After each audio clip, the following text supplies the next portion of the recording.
Now it's time for the panel. Melissa Turner. Good afternoon, all. We'll take a minute for our panelists to come up and sit up here in front with us. Do we have that slide? The in memory? Okay, no problem. So this past weekend, we celebrated the life of Lowell F. Christie, Jr. He was a cultural anthropologist. He was co-founder of the Forum on Democracy, and he was an advisor to bmagazine.org. He passed away last week. And so Missy and I actually met him at the Israel Lobby Conference at the National Press Club in Washington, D.C. many years ago. And he quickly became a dear friend and a dear advisor to the magazine. And so we'd like to just take a moment now to just remember him in gratitude. Lowell Christie.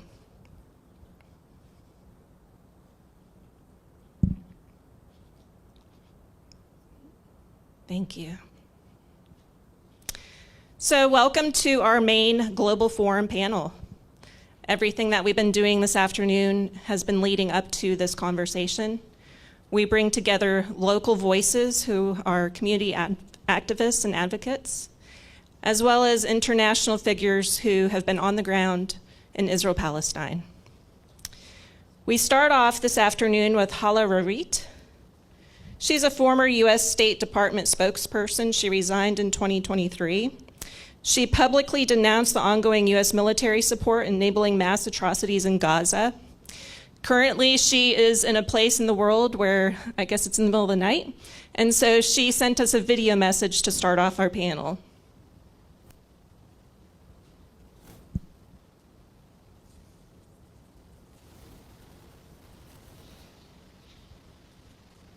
My name is Hala Rharrit. I was an American diplomat for 18 years until my resignation from the State Department last April in protest against the Biden administration's illegal, inhumane, and counterproductive Gaza policy. As an American diplomat, I served throughout the Middle East, Africa, Asia, and I focused on political and economic affairs, counterterrorism, human rights. And my last assignment was at the U.S. Consulate in Dubai, United Arab Emirates, where I had a regional role, and I was spokesperson for the State Department for the entire Middle East and North Africa region. So before October 7th, I regularly appeared on Arab television trying to explain U.S. foreign policy to the Arab world on a range of issues, whether it was China, Russia, Ukraine, earthquake in Syria. Our role as spokespeople was not only to deliver talking points, but to try to explain the rationale behind U.S. foreign policy in a way that was amenable somewhat to the local audience. So there are spokespeople for the State Department in the Spanish language, in Hindi, in a range of languages. But after October 7th, my job became impossible, and I refused to deliver talking points that were clearly illegal, inhumane, and I pushed back on the State Department. So when initially October 7th happened, like any crises, regional spokespeople usually wait and see what Washington decides to push out. And so we never go out first. We wait for Washington to deliver its talking points.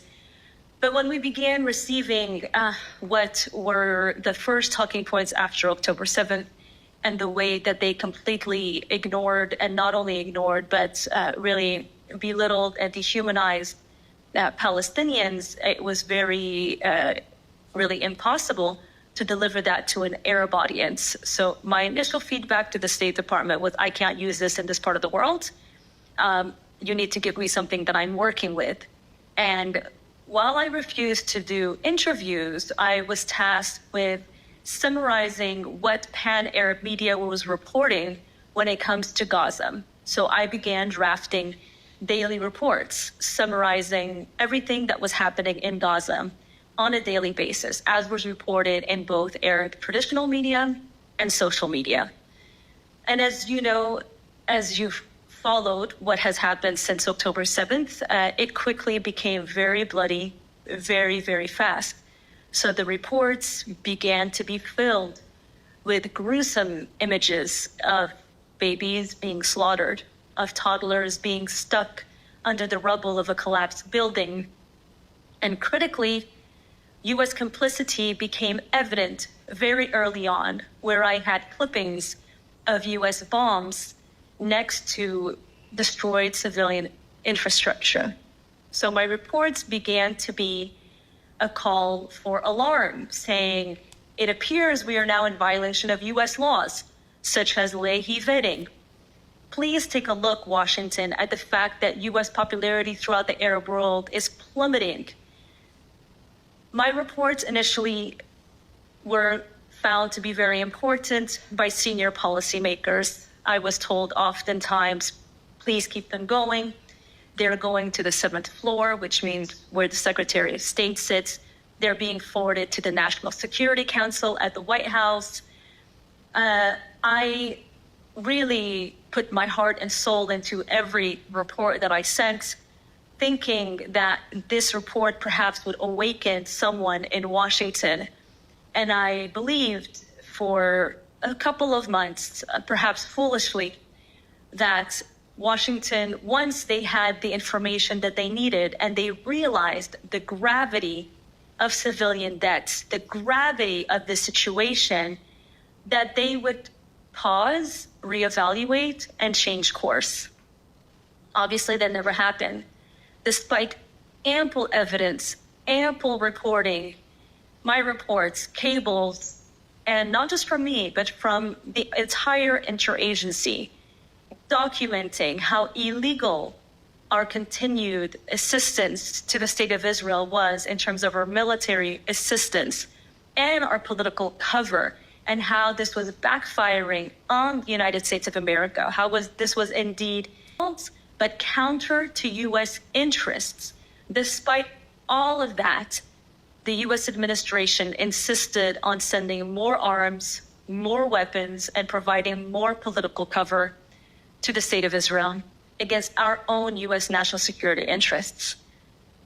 So at that point, it became quite disparaging to see that no matter what, no matter fact, no matter truth, the policy would not shift. And then in January, I was told that my reports were, quote unquote, no longer needed, and that, quote, the devastation in Gaza is understood.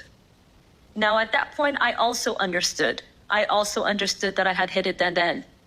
I lost faith in my own government that we would do the right thing. It was abundantly clear after seeing the massacres, the hunger, the forced hunger of an entire civilian population, after seeing U.S. favorability plummet to all-time lows throughout the Arab world, that there was going to be no change, despite all of this, in U.S. foreign policy.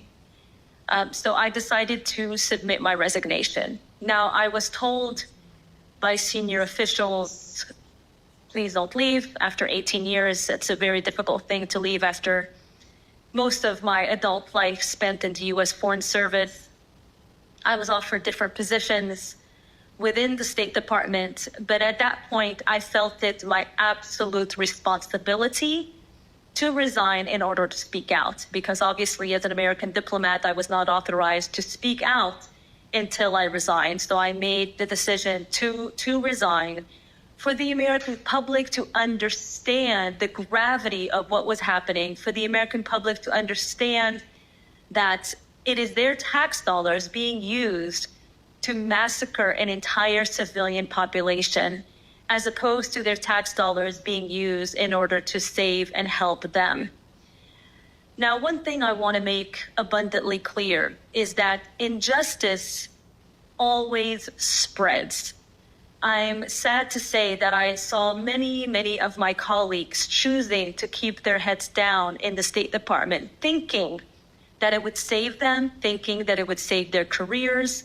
Some even chose to double down on a policy which they knew and admitted was a failed one in order to get promoted or in order to get visibility from senior officials. Now, I can tell you, it is those same both civil servants and foreign service officers that are now suffering under the Trump administration, because injustice always spreads. Once you allow illegality and inhumanity to take hold, it does not stop with you. It does not stop with the other person that you feel like has nothing to do with you.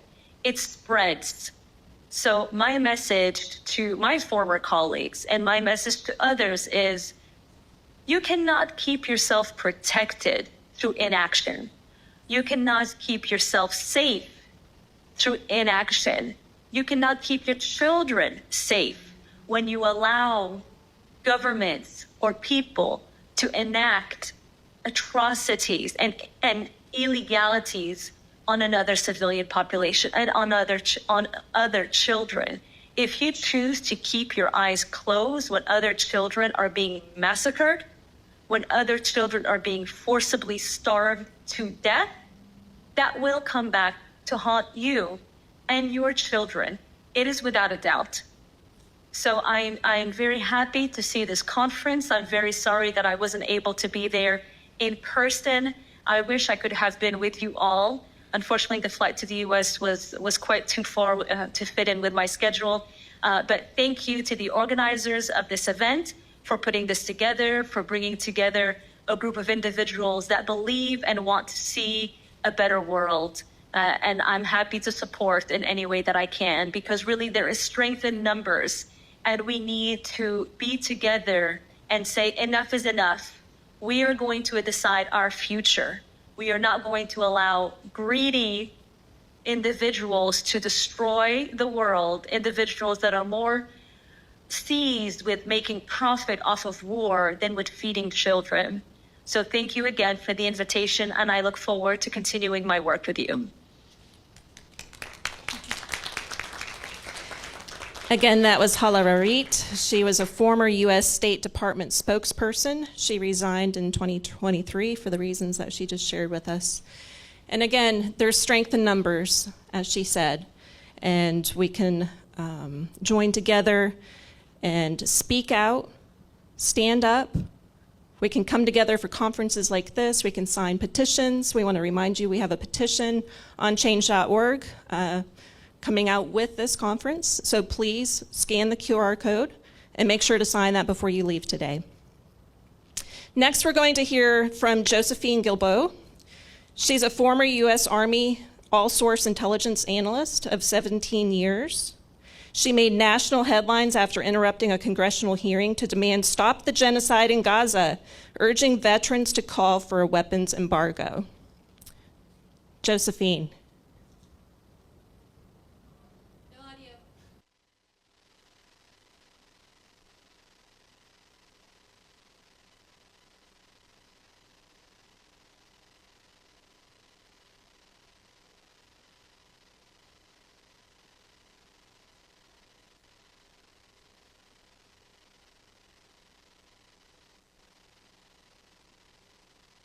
Officer of Gaza Humanitarian Foundation. Aguilar condemned the barbaric tactics used by Israeli forces during aid distribution, highlighting the moral and legal obligations of humanitarian personnel. As Missy mentioned earlier in the conference, he has flown in here to Chattanooga to be here with us today. Tomorrow, he flies out to the Netherlands to report his eyewitness account at The Hague regarding the human rights violations that he has seen for himself in Gaza. Anthony. Wasn't sure if they were going to, we be able to show that later? Okay. To start, I just wanted to thank the previous panel, Lauren, Alyssa, Kransky, still back there, and Saffron out there selling her handmade jewelry. That it's inspiring to see the courage of the next generation. And I'm convinced from what I've seen in this country and in the world that your generation is going to save our democracy, and your generation worldwide will save humanity. And it really is going to take that. So I thank y'all for your courage and for your energy and for your creativity and everything that you are doing at great risk to yourselves. I know it's not easy.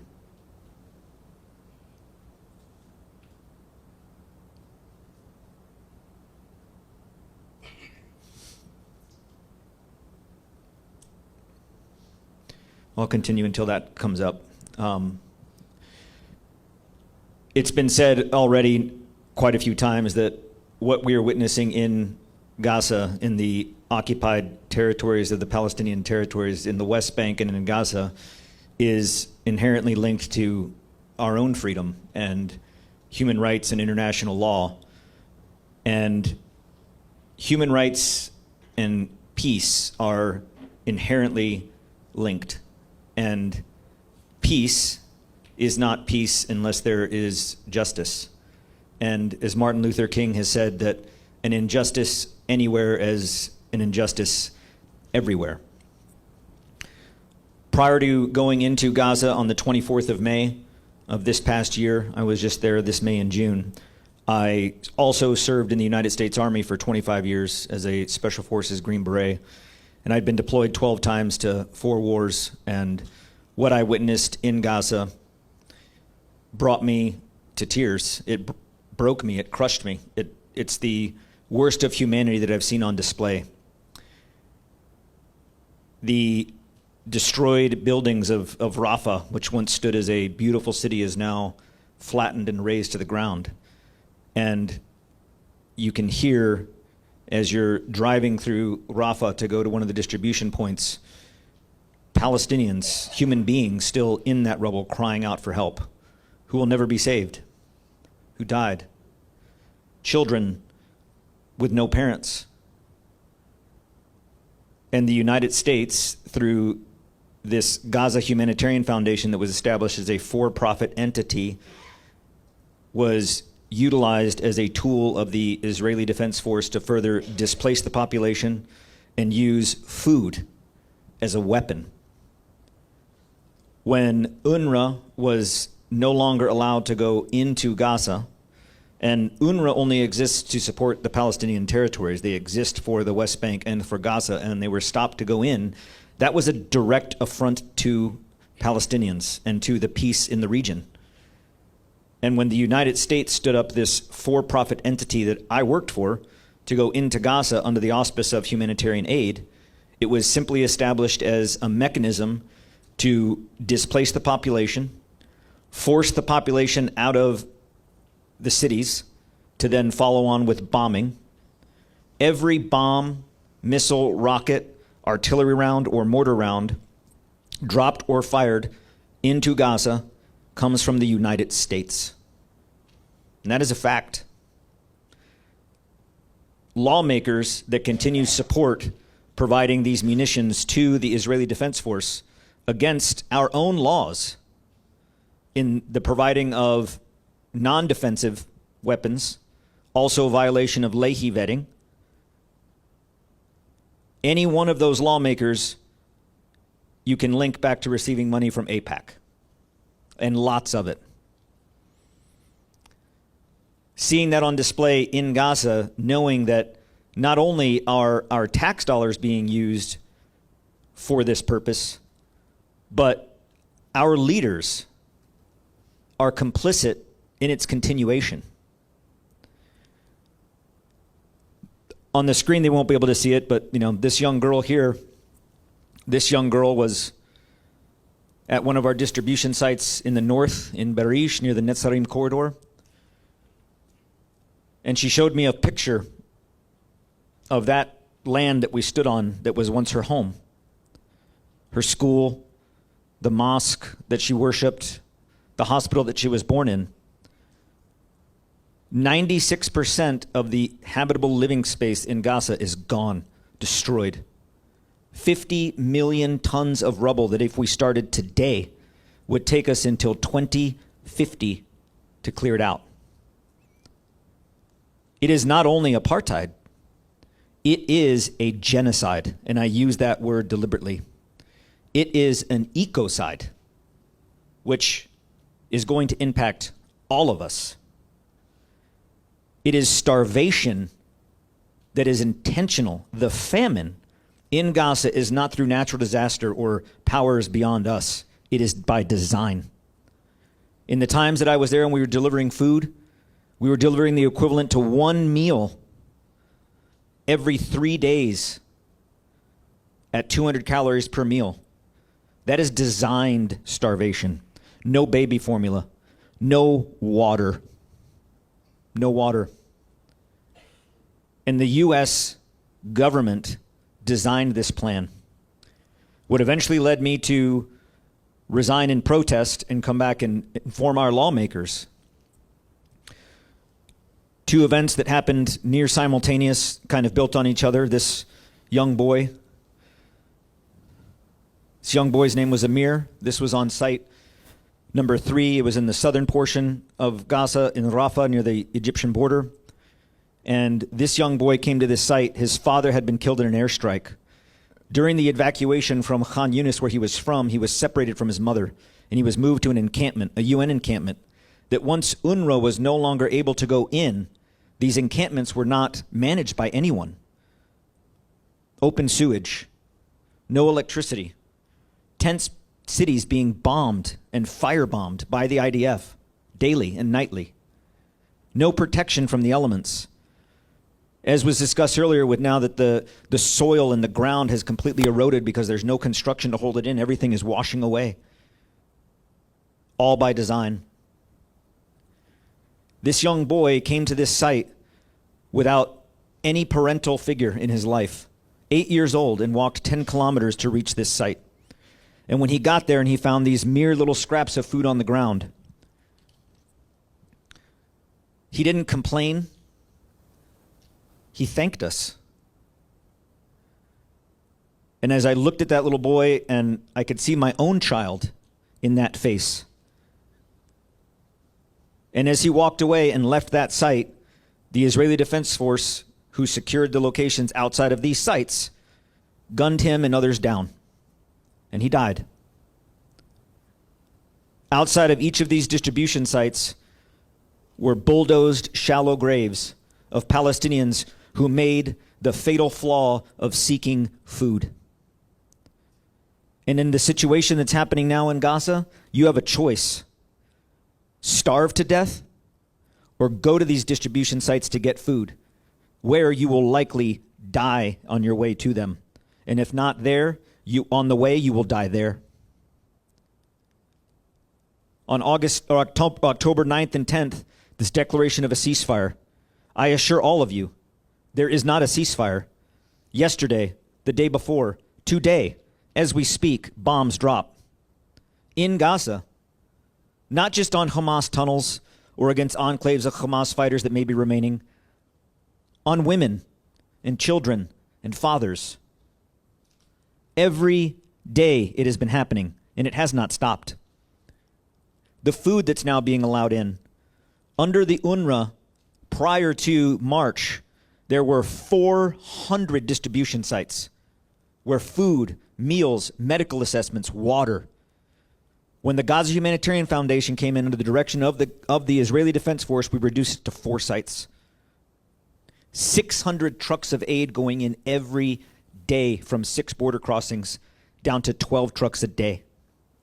Now, we celebrate with the trickling of 100 to 200 trucks a day. It's nowhere near the need. Gaza starves. Gaza burns. Gaza is still being bombed every single day. And this 20-point peace plan, it is a real estate venture. It is American colonialism at its worst. Many of you may have heard of the Gaza Riviera. They intend to dig out the Salah ad-Din Road, which has been in that ground since 450 BC, and build a Riviera with condominiums and golf courses and resorts on the beach. And when I got there and I had heard about this, I thought, that can't be true. And at the Israeli Defense Force headquarters of Kogat, the coordinating office of the governance of activities in the territories, they control everything in Gaza. I saw a map, and this map was designed by the United States Boston Consulting Group that showed the reconstruction, and it was labeled 2021. This has been a plan. This has been an apartheid in design, now being executed through genocide, through famine, disease. While I was there, we all had to get checked because there was an outbreak of polio, dysentery, hepatitis A, entrenovirus, rabies, diarrhea, children dying because they can't retain any food. The injustices that are happening in Gaza, that we see in other parts of the world, in the Sudan, in Congo, in Kashmir, to the Uyghurs in central China. In Gaza, it is on full display. HD, 4K, every day. And what you see, it is real. And if we, as the people of this nation and this world, don't do something about it, it will continue. And it will come here, more so than it already has, to the streets of Chattanooga, to the neighborhoods of Hollywood, to Houston, Texas, to Los Angeles, to Chicago. It's coming.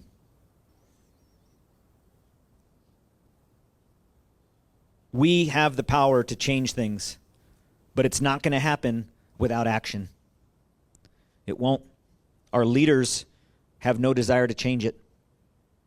We must change it. Thank you very much. Great. Thank you, Anthony. Is the video ready?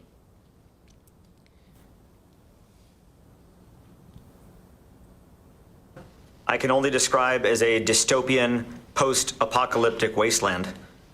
We, the United States, are complicit, we are involved, hand in hand, in the atrocities and the genocide that is currently undergoing in Gaza. We aren't there on the distribution sites defending ourselves against Hamas.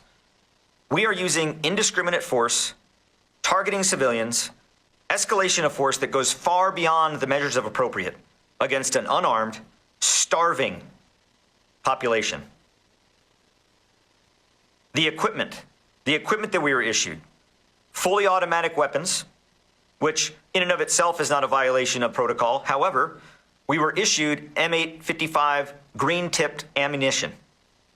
That's important because green-tipped ammunition is a steel-jacketed copper round that's specifically designed to penetrate armor. It's designed to kill. The fact is, the Gaza Humanitarian Foundation is not trained, equipped, manned, or staffed to run humanitarian aid and humanitarian assistance of this magnitude. The Gaza Humanitarian Foundation needs to be defunded, shut down, and the United Nations needs to be allowed back in full scale. What I witnessed in Gaza,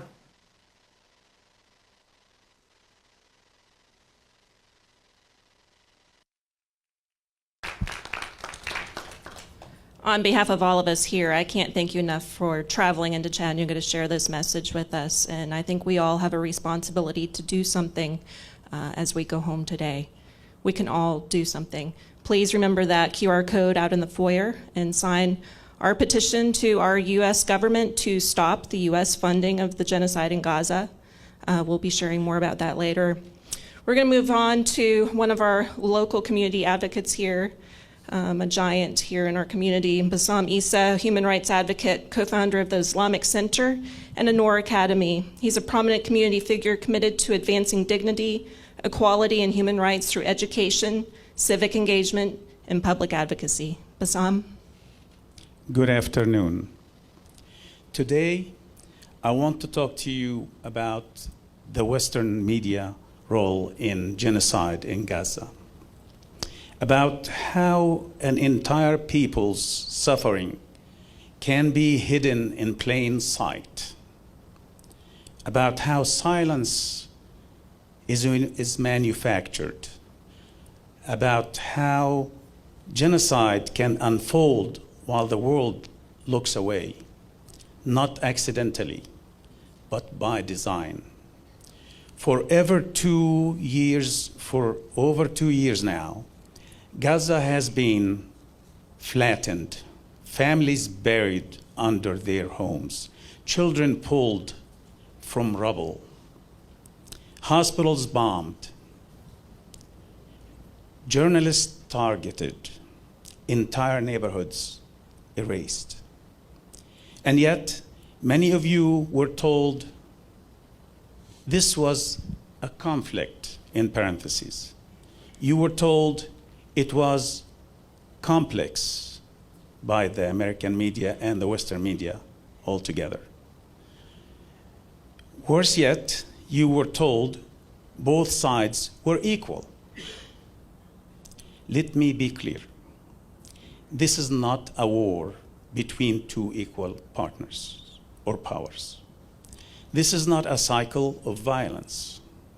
This is not chaos. This is an occupation decades long. This is a siege of Gaza city for 20 years with 4 wars against its people before October 7. This is ethnic cleansing in slow motion that has now accelerated into open genocide. And Western media, the very institutions that claim to stand for truth, have helped conceal it. They did not show you the full reality. They did not center Palestinian voices.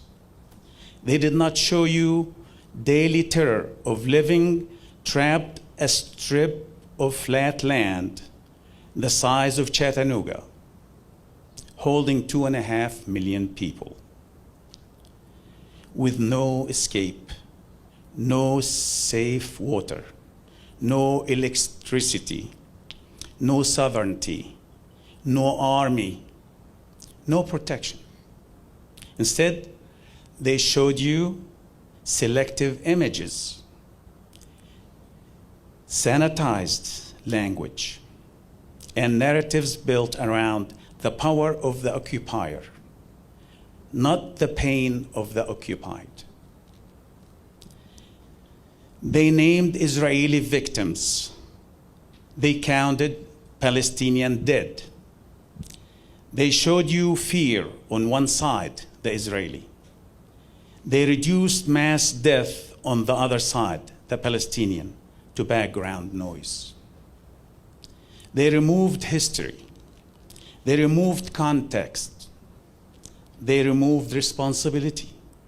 And when Palestinian journalists tried to show the truth, many of them were killed. Not died, killed. But even their deaths were reported without naming who killed them. That is not journalism. That is erasure.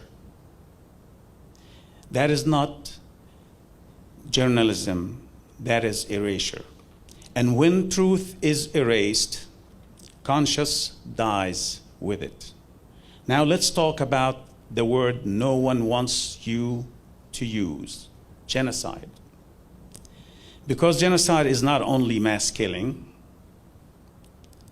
Genocide is the destruction of a people's ability to live physically, socially, culturally, economically.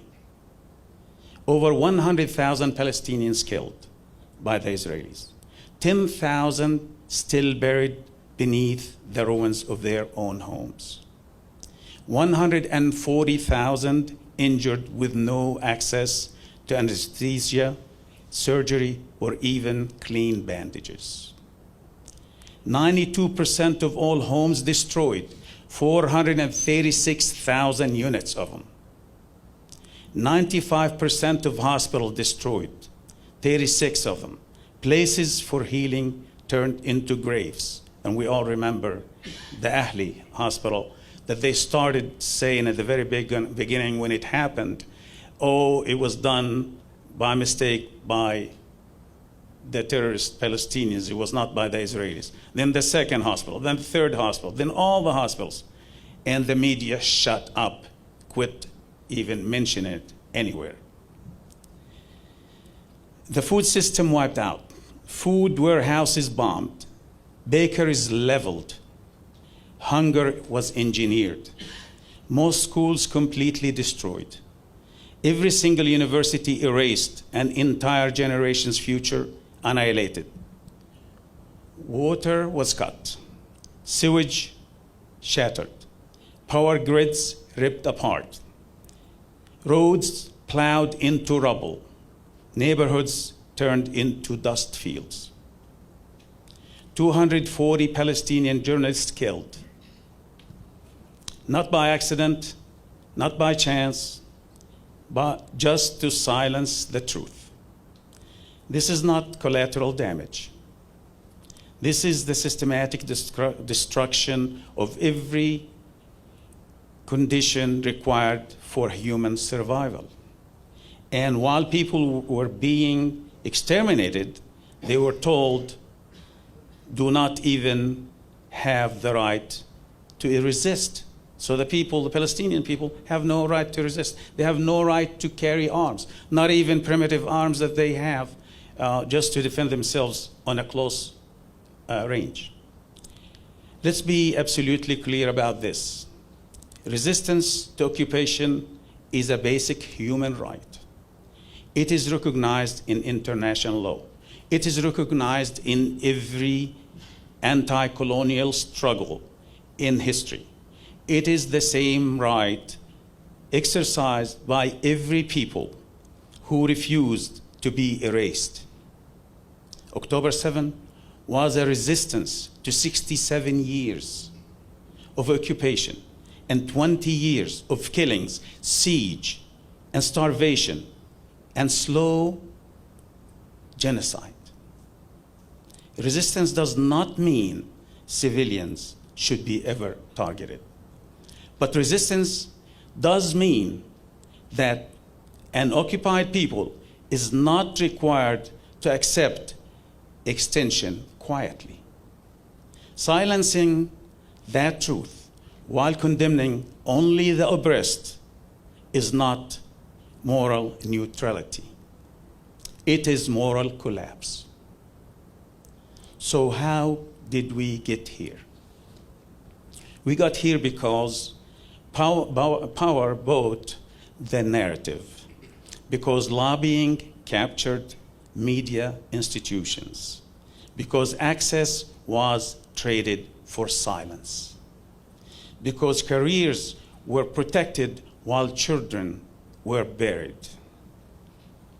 We got here because many newsrooms stopped asking who holds power and started asking, what will we be punished for saying?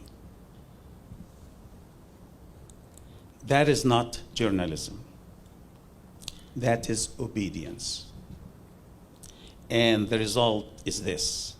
A generation thought to fear the word Palestine. By silence, but silence is not neutral. Silence is a position. Silence always serves the powerful. And history is merciless with those who choose silence. Every genocide is followed by the same question. How did the world let this happen? The answer is always the same, because truth was buried before bodies were. Tonight, you can choose differently. You can reject the filtered version of reality. You can seek Palestinian voices directly.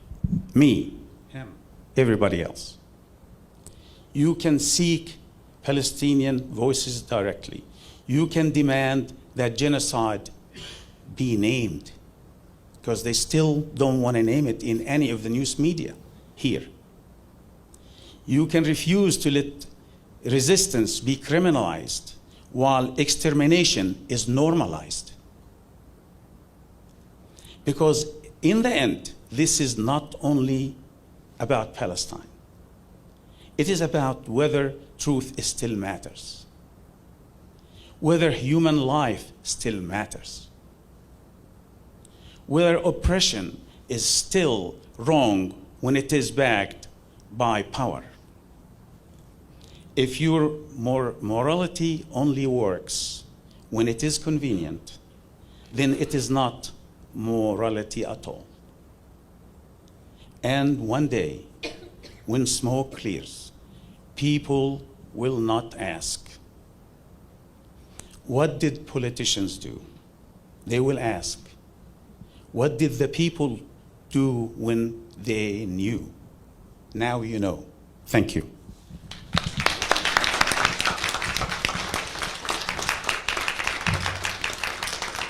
Thank you, Bassam. Thank you so much. Bassam is right. We cannot be silent. We are all witnesses, and we can all do something.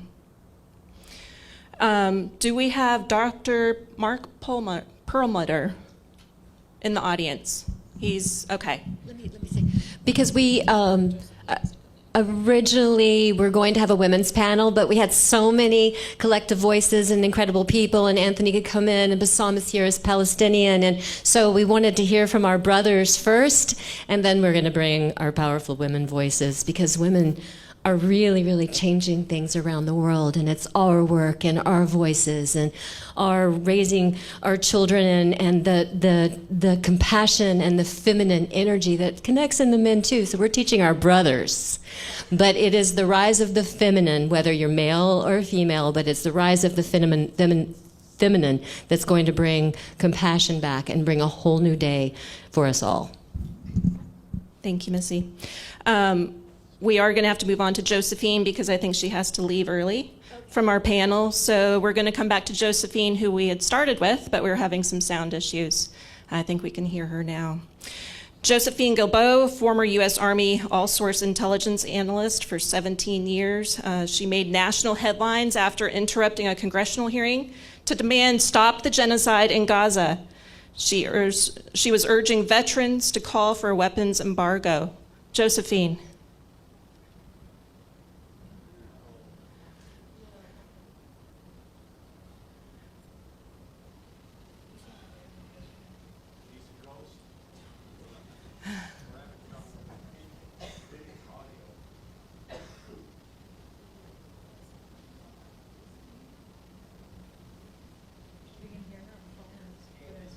Can she dial us in on her phone? That's a good idea. Yeah, on the so we could put the phone. It should be sitting on that brown binder. By the microphone. Yep. I'll call it. Yeah.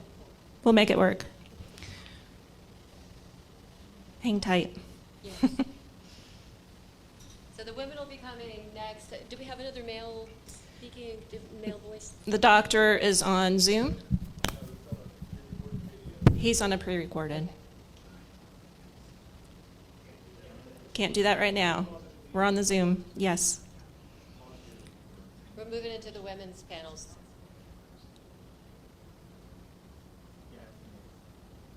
All right. All right. Try talking. Testing. Okay, we have liftoff. All right, perfect. Josephine, turn off the volume from your side. All right, can you hear me? All right, it's amazing to be here. Thank you for having me. I'm going to mute myself so there's no double. There is still a double somewhere. Is it working? Try something, Josephine. Say something. Hold on 1 second. I'm turning my volume on my computer. All right, there we go. All right. I want to say I'm so honored to be here. And it's so important that we continue to do this because that as long as we are doing these types of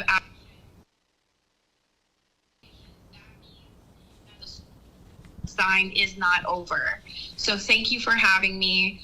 I also want to say that what we are up against and what we are fighting up against is something that has been strategically planning and working for 7, almost 8 decades now. We are 2 years into witnessing the genocide and fighting for Palestinians to have basic human rights. And look how far we have come as far as organizing, as far as reaching across different organizations, religions, races, countries, and coming together. So as long as we keep doing this and keep pushing forward, I really do feel like we are going to be impactful. So with that, I just want to talk to you guys a little bit about my story and how I'm even here sitting in this chair speaking with you today. So I was a former intelligence officer. I served for 17 years in the Army. I was a combat medic, and then I became an intelligence officer. I actually got out of the military after the invasion of Ukraine. My husband was also active duty, and a unit too close to home received a warning order to set up Echelon 2 medical care on the border of Poland. And I felt like, wow, I just feel like at this moment in my life, I don't want to be a part of any more of these wars. This is not something that I want to do. So my heart and soul had started moving into being anti-war, anti-forever wars back in the beginning of 2023 when I resigned from the military. But fast forward to October 7th and the days following, I had been following media outlets from international media outlets because of an assignment that I had in 2017. I was working on the habeas corpus writ contract as an intelligence analyst. And some of the things that I was witness to with my level, the level clearance that I had, it sort of shocked me to my core. I think it was the first time that I had realized that there were things that our government and the Department of Defense were capable of that I really hadn't realized. I had grew up in an environment where I was surrounded by blind loyalty and patriotism towards the country. My father was a veteran, my uncle was a veteran, and I just really grew up around a very conservative Christian and Republican-based environment. So up until this point of me being in the military, most of what I had participated in and was a part of, I truly did believe was because we needed to protect the country. And boy, was I wrong. October 7th happened, and I'm following these international media outlets, and I'm seeing on my Facebook actual videos that are coming out of Gaza. And I'm comparing this to the videos that Western media outlets were showing us, and I'm realizing within days, I'm realizing how much here in America we were being lied to. By the politicians, by the media, by everyone.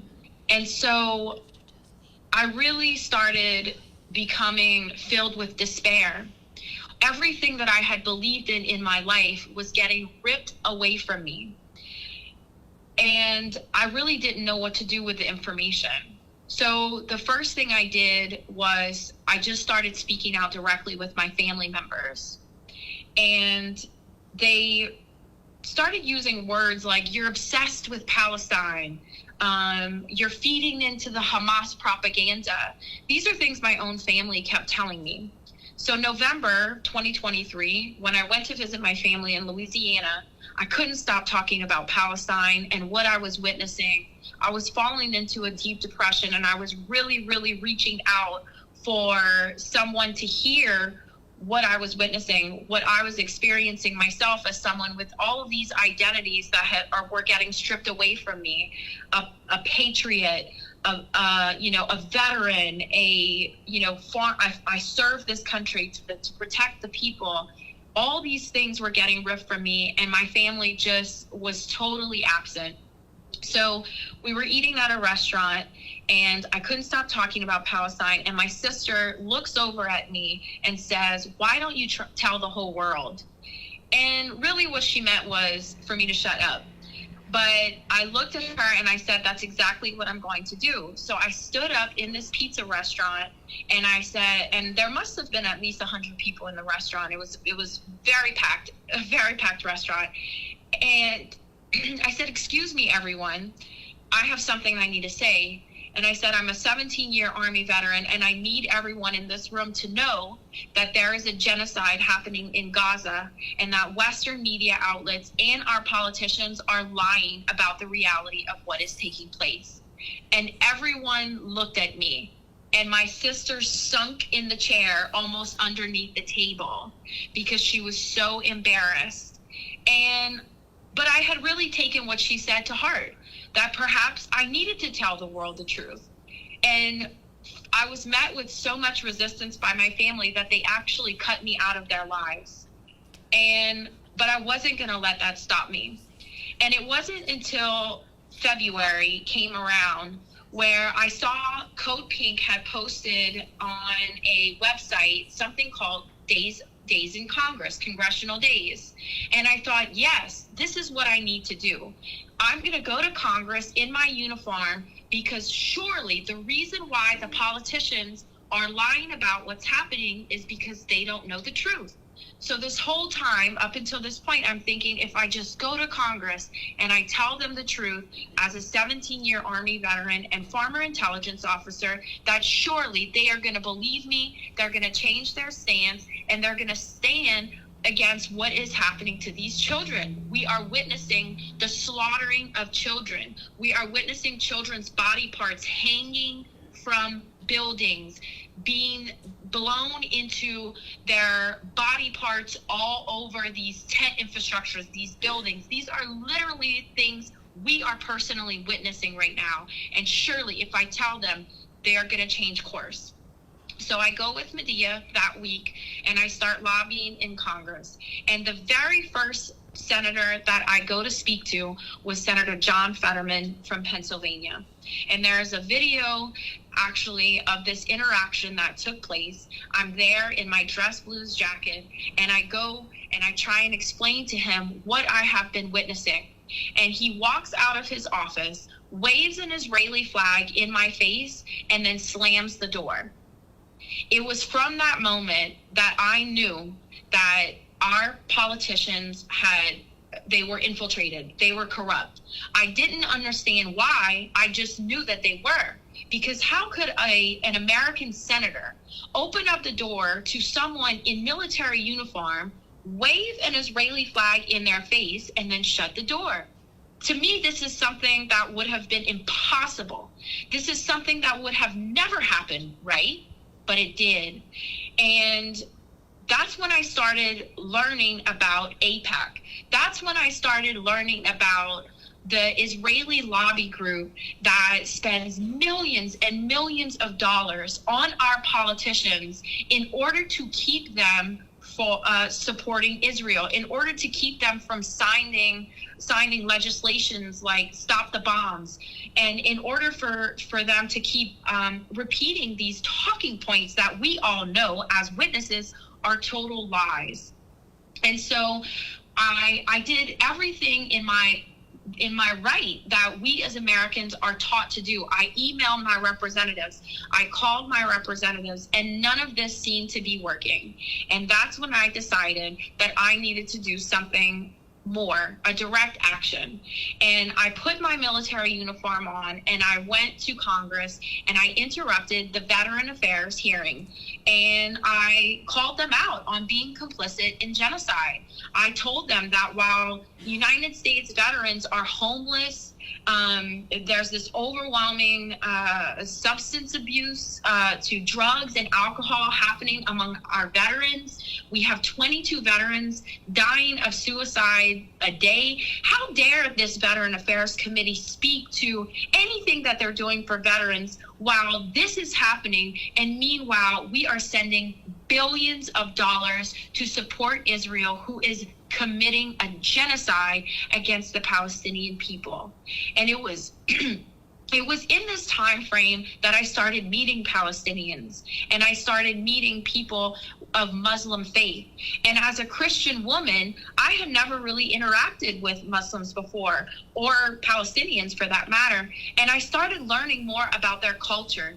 And as someone who grew up conservative and Christian, I realized that we really didn't have that much differences after all, and that all of this propaganda for my entire life especially after 9/11, but especially once I joined the military, about Muslims, about the Middle Eastern regions, had all just started getting stripped away, and I started seeing for what it actually was. And that's why I'm here today, to continue that journey of spreading the truth. And right now, on the floor is the NDAA FY25 that's going to be voted in very soon by our Congress and Senate. And I want to go over what it entails, what that budget actually entails. They have earmarked $500 million for U.S.-Israel missile defense cooperation. This includes systems such as the Iron Dome, David Sling, and Arrow. Additionally, this legislation authorizes $80 million for anti-tunneling cooperation with Israel, $45 million for U.S. cooperation on emergency defense technologies. Beyond these line items, under the 10-year Military Assistance Memorandum of Understanding that the NDAA implements, the U.S. continues to provide $3.3 billion annually for foreign military financing, plus $500 million yearly for joint missile defense, totaling about $3.8 billion. So what we have is a continuation of our tax dollars here in America going to Israel, despite the fact that they have violated international laws, they have violated the Geneva Convention, and they have violated Leahy laws. The United States Senate and Congress will remain complicit as long as they keep funding a state that is committing genocide. We have an obligation as Americans to speak against this, because this is our hard-earned money that is going to funding what we are witnessing in 4K on our camera. So if I can just inspire everyone that is in the audience right now, that your voice is so important, your power and voice is so important and is so required to keep going, to keep speaking, and to especially keep organizing and keep educating people about the reality of what is happening in Palestine. Thank you.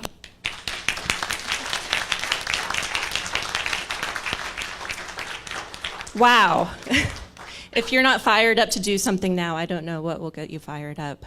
She is an incredible example of what we can all do in our own ways. We all have unique strengths, talents, and abilities to speak out, to share with others, to share with our friends and family who don't know anything about this. Just think about it. Think about ways that you can spread the word and help. All right. Our next speaker, Medea Benjamin. A dear friend of bmagazine.org and Egyptians Abroad for Democracy Worldwide. I see Mohammed has joined us back there. He's like a brother to us and has been partnering with us on these conferences for years. Medea is co-founder of Code Pink and Global Exchange. She's a leading figure in the U.S. peace movement and has organized multiple solidarity missions to Gaza, including the 2010 Gaza Freedom March and the Gaza Flotilla.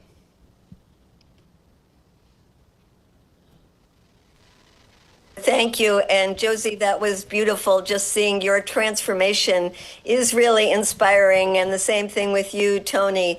Seeing you, Lynn, here, we are some of the old timers who have been doing this for a long time.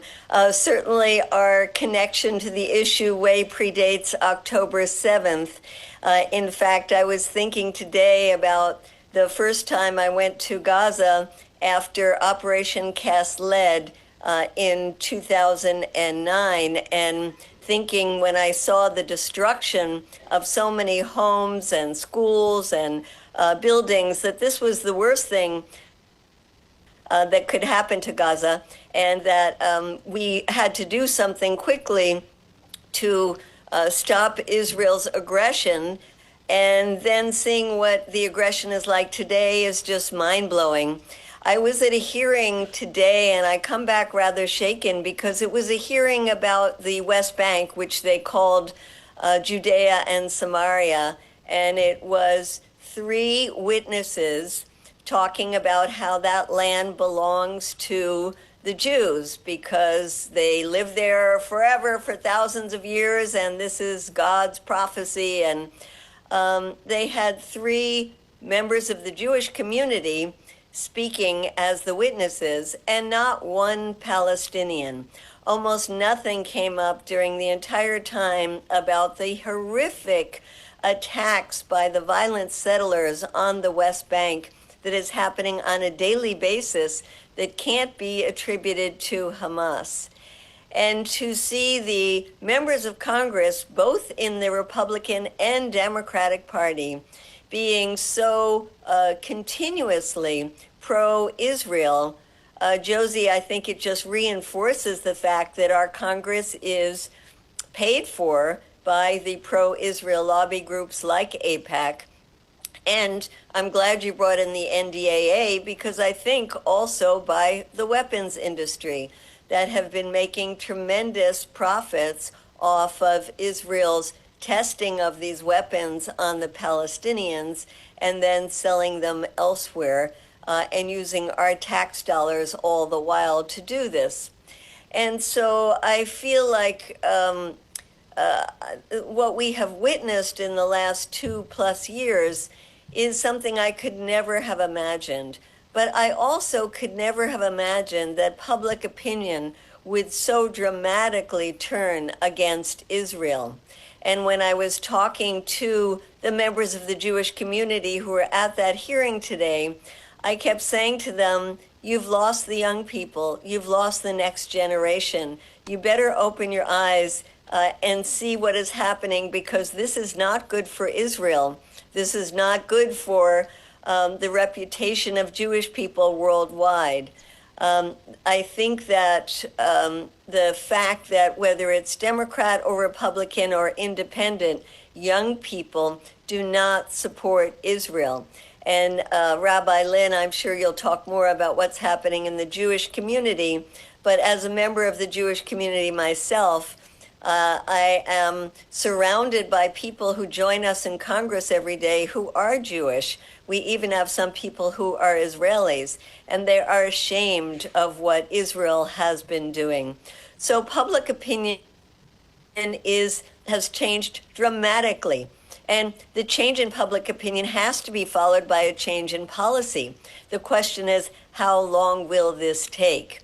We have seen that there are some very good pieces of legislation in Congress that members of Congress can sign on to show their lack of support for genocide, their intense opposition to genocide. And that is starting out Block the Bombs, introduced by a wonderful member of Congress from Chicago, Delia Ramirez. And really, when you get down to it, the real leverage that the U.S. has with Israel is the weapons, is the bombs that we send. And so this legislation is extremely important. And the fact that we now have 57 members of Congress signed on to that is wonderful. But think, there's 435 members of the House. So we have a long way to go.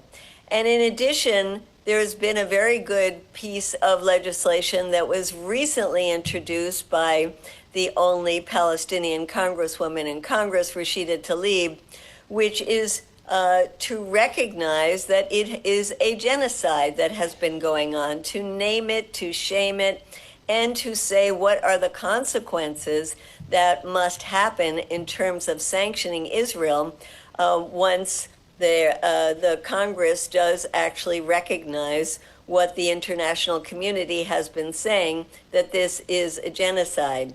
Unfortunately, there are only 21 co-sponsors on that so far, but these are two pieces of legislation that we can be pushing our members of Congress to sign onto.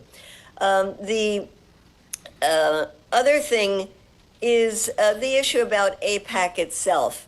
And I am amazed that AIPAC really does not have the same kind of legitimacy that it has had in the past. Rabbi Lynn, you probably remember the days when AIPAC would do its big conventions in Washington, D.C., and get 10,000 people, and where the members of Congress would be falling over themselves trying to get a top slot for speaking at the AIPAC conference. And those days are over. Members of Congress don't want to go to the AIPAC gatherings. The gatherings they have now are not in the center of D.C. in the convention center, but pushed far out into the suburbs. They don't have the 10,000 members they had before. And we have members of Congress who openly say they're not going to take AIPAC money.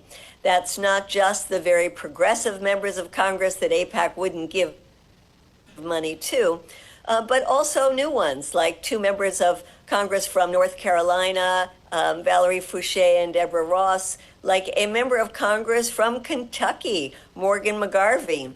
And I think a very interesting case is the one of Seth Moulton from Massachusetts, who is running for the Senate against a senator who has been more pro-Israel than he, more favorable to the Palestinians than Seth Moulton has. But Seth Moulton recognizes where public opinion is, and that's why he has come out and said that he won't take AIPAC money.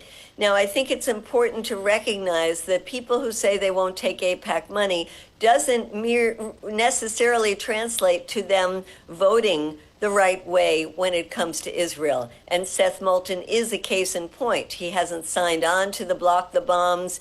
He said to me the other day, when I thanked him for not taking AIPAC money, he said, well, don't get me wrong, I'm still pro-Israel. So we have to say, we don't want you to take AIPAC money, and we want to make sure that you sign on to legislation like Block the Bombs.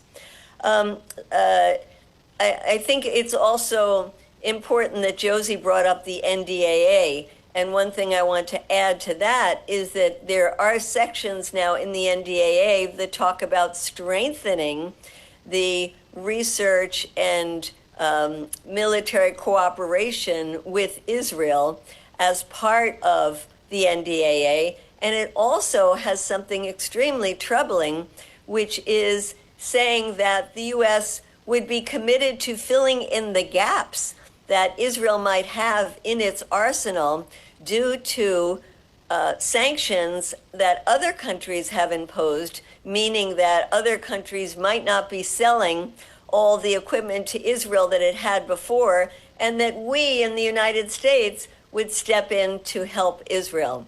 This is absolutely insanity. There is also the issue of the Memorandum of Understanding.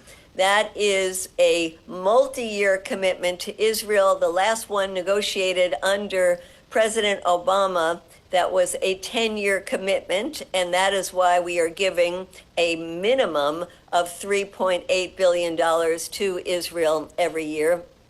But what Israel, which always tries to push the bar, says, well, we want to negotiate the next one for more money, and maybe even instead of just 10 years, we'll go for 20 years, because they know that there's going to be changes in the next Congress and the next administration, and that it won't be so favorable to Israel. So we have to start now in opposing a new memorandum of understanding. And then I also want to say that I had a visit today with Marjorie Taylor Greene, who has announced, of course, that she is leaving Congress. And we went to her to thank her for her opposition to continued funding for Israel. And the way that she has posed it has been very favorable in the MAGA base, which is Israel first, means that we use our money to help our people here at home, and she talks a lot about the issue of healthcare, and not to be spent on foreign countries like Israel that have a better healthcare system than we do.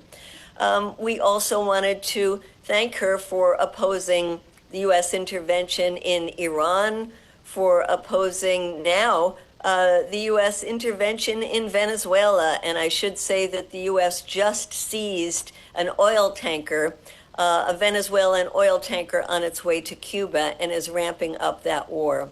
So while we have to hold Israel accountable, we have to hold our government accountable for the hawkishness, for the insistence on military conflicts, for a Secretary of State, Marco Rubio, who doesn't know what diplomacy is and uses the hammer constantly, whether it is in the Middle East or now in Latin America, or sabotaging a peace deal between Ukraine and Russia. So I just want to end by saying, with $1 trillion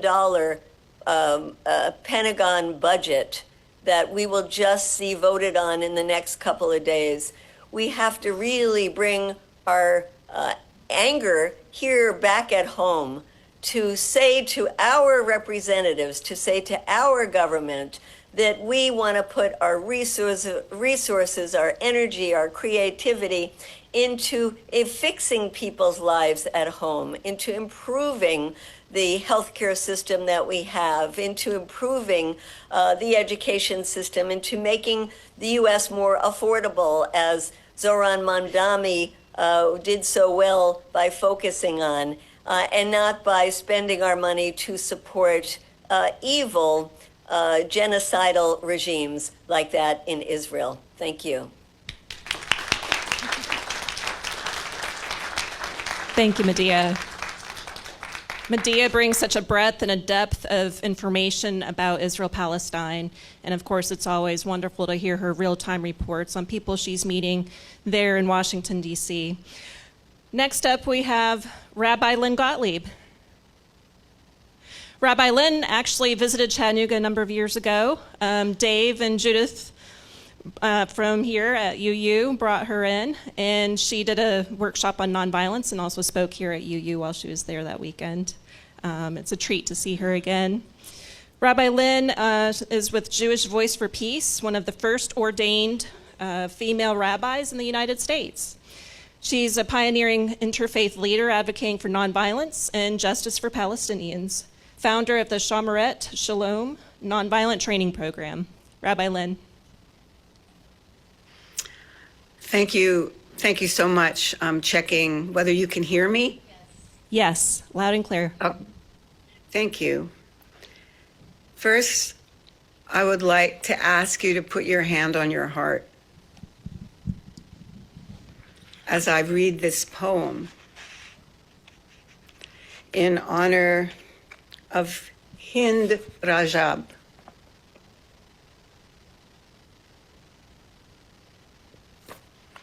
This is by my friend Mosati.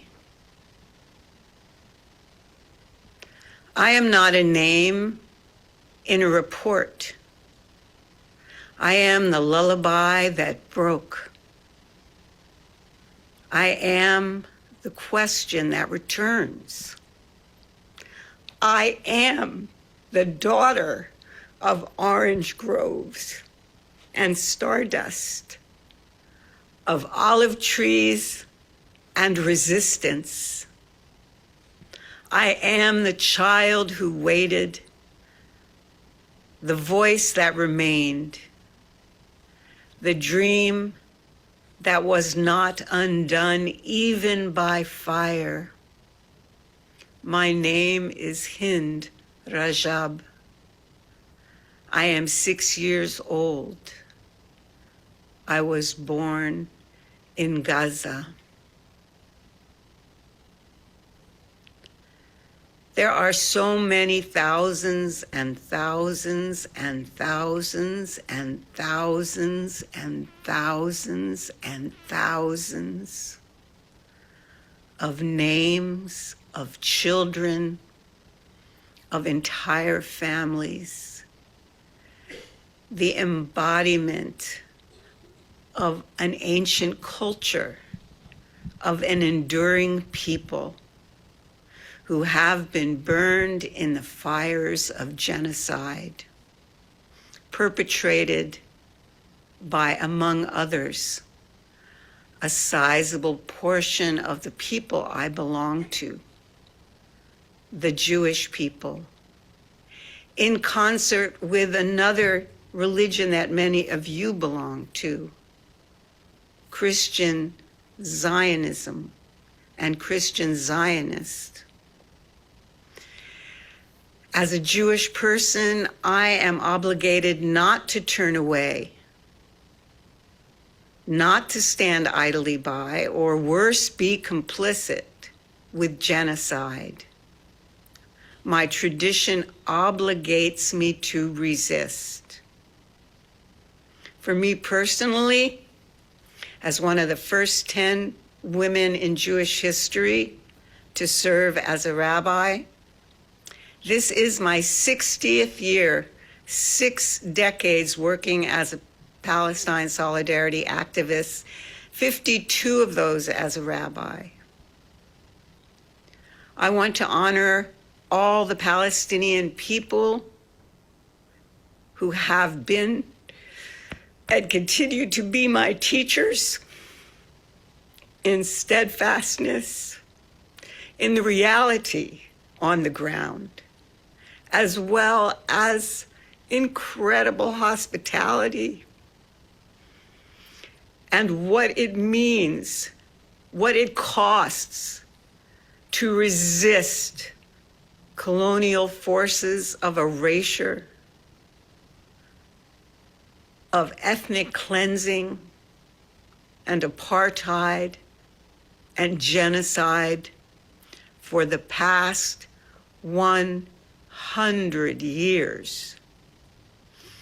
I have spent a lot of time on the ground in Palestine, leading delegations through the auspices of the Fellowship of Reconciliation, and I am forever in the debt of so many Palestinian activists, organizations, and ordinary people who lead us in understanding what it means to be part of the global community of beautiful resistance, Mukama Jamila. I want to speak about the faith-based sector, which is where I organize, to resist genocide, apartheid, ethnic cleansing, forced impoverishment, and torture. To say, first of all, there is no justification for evil acts. According to my tradition, no justification for evil acts. And there is nothing that supersedes human dignity.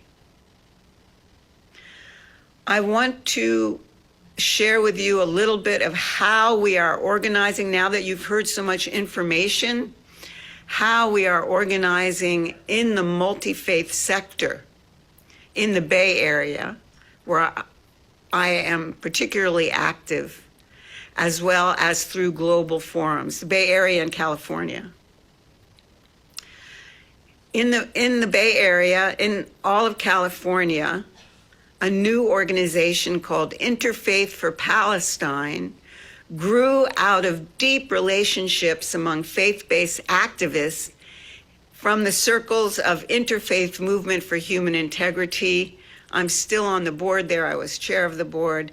For the last 15 years, we have, because of our enduring relationships, we were able to mobilize and have been able to mobilize thousands and thousands of faith-based people, and beyond that, immediately after October 7th and 8th, because we saw what was coming.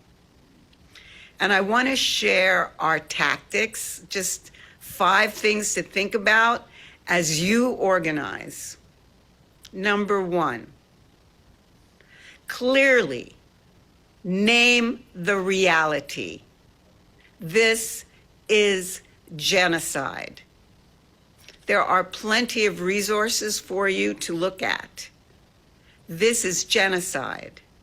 This is rooted in settler colonialism. That's a big word and a big concept. And as we study what this means, it will implicate us as well as Israel. Name the reality. Number 2, show how the mechanisms of Israeli state violence are completely entangled and interwoven in partnership with U.S. domestic policy, especially around surveillance, police training and militarization, crowd control with deadly weapons, criminalization of immigrant populations, the ethnic cleansing that is happening now of BIPOC immigrants from the United States, and the spread of supremacist Christian nationalists and fascist ideology. This is important for us to make those connections, to understand why this is happening. Number 3, work on clear and targeted boycotts, divestment, and sanction campaigns that include boycott and divestment from corporate offenders like Elbit and Chevron, and companies profiting from genocide like Google,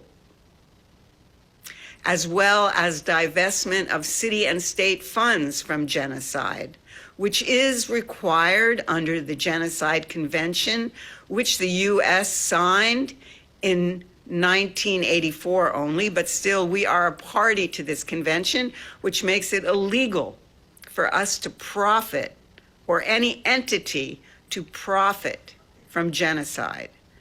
So BDS, boycott, divestment, and sanctions, needs to happen within your local context, and in the faith-based community, that can mean divesting your church funds, your retirement funds, your institutional funds from organizations like Caterpillar, Motorola, and other offenders for ethical investments. Number 4, there is much work needed to dismantle, discredit the theologies of Christian and Jewish Zionism by lifting up faith values that assert every person is sacred across all bars, walls, and borders. We need to teach and prepare ourselves how to engage not only in legislative acts, but direct action nonviolence as a religious and faith-based community. We especially have to focus on CUFI, Christians United for Israel. They are one of the biggest offenders of this theology.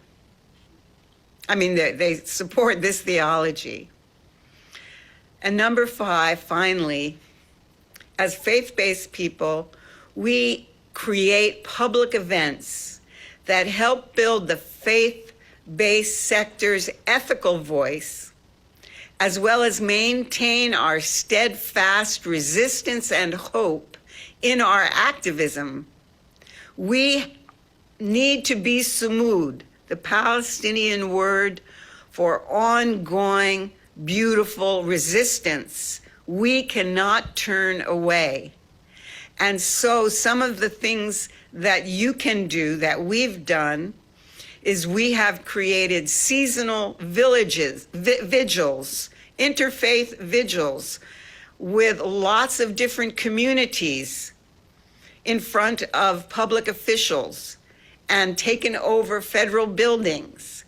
We have engaged in decolonial pilgrimages of 22 miles to walk the length of Gaza here on the ground in the Bay Area. We had over 1,500 participants, over 40 congregations.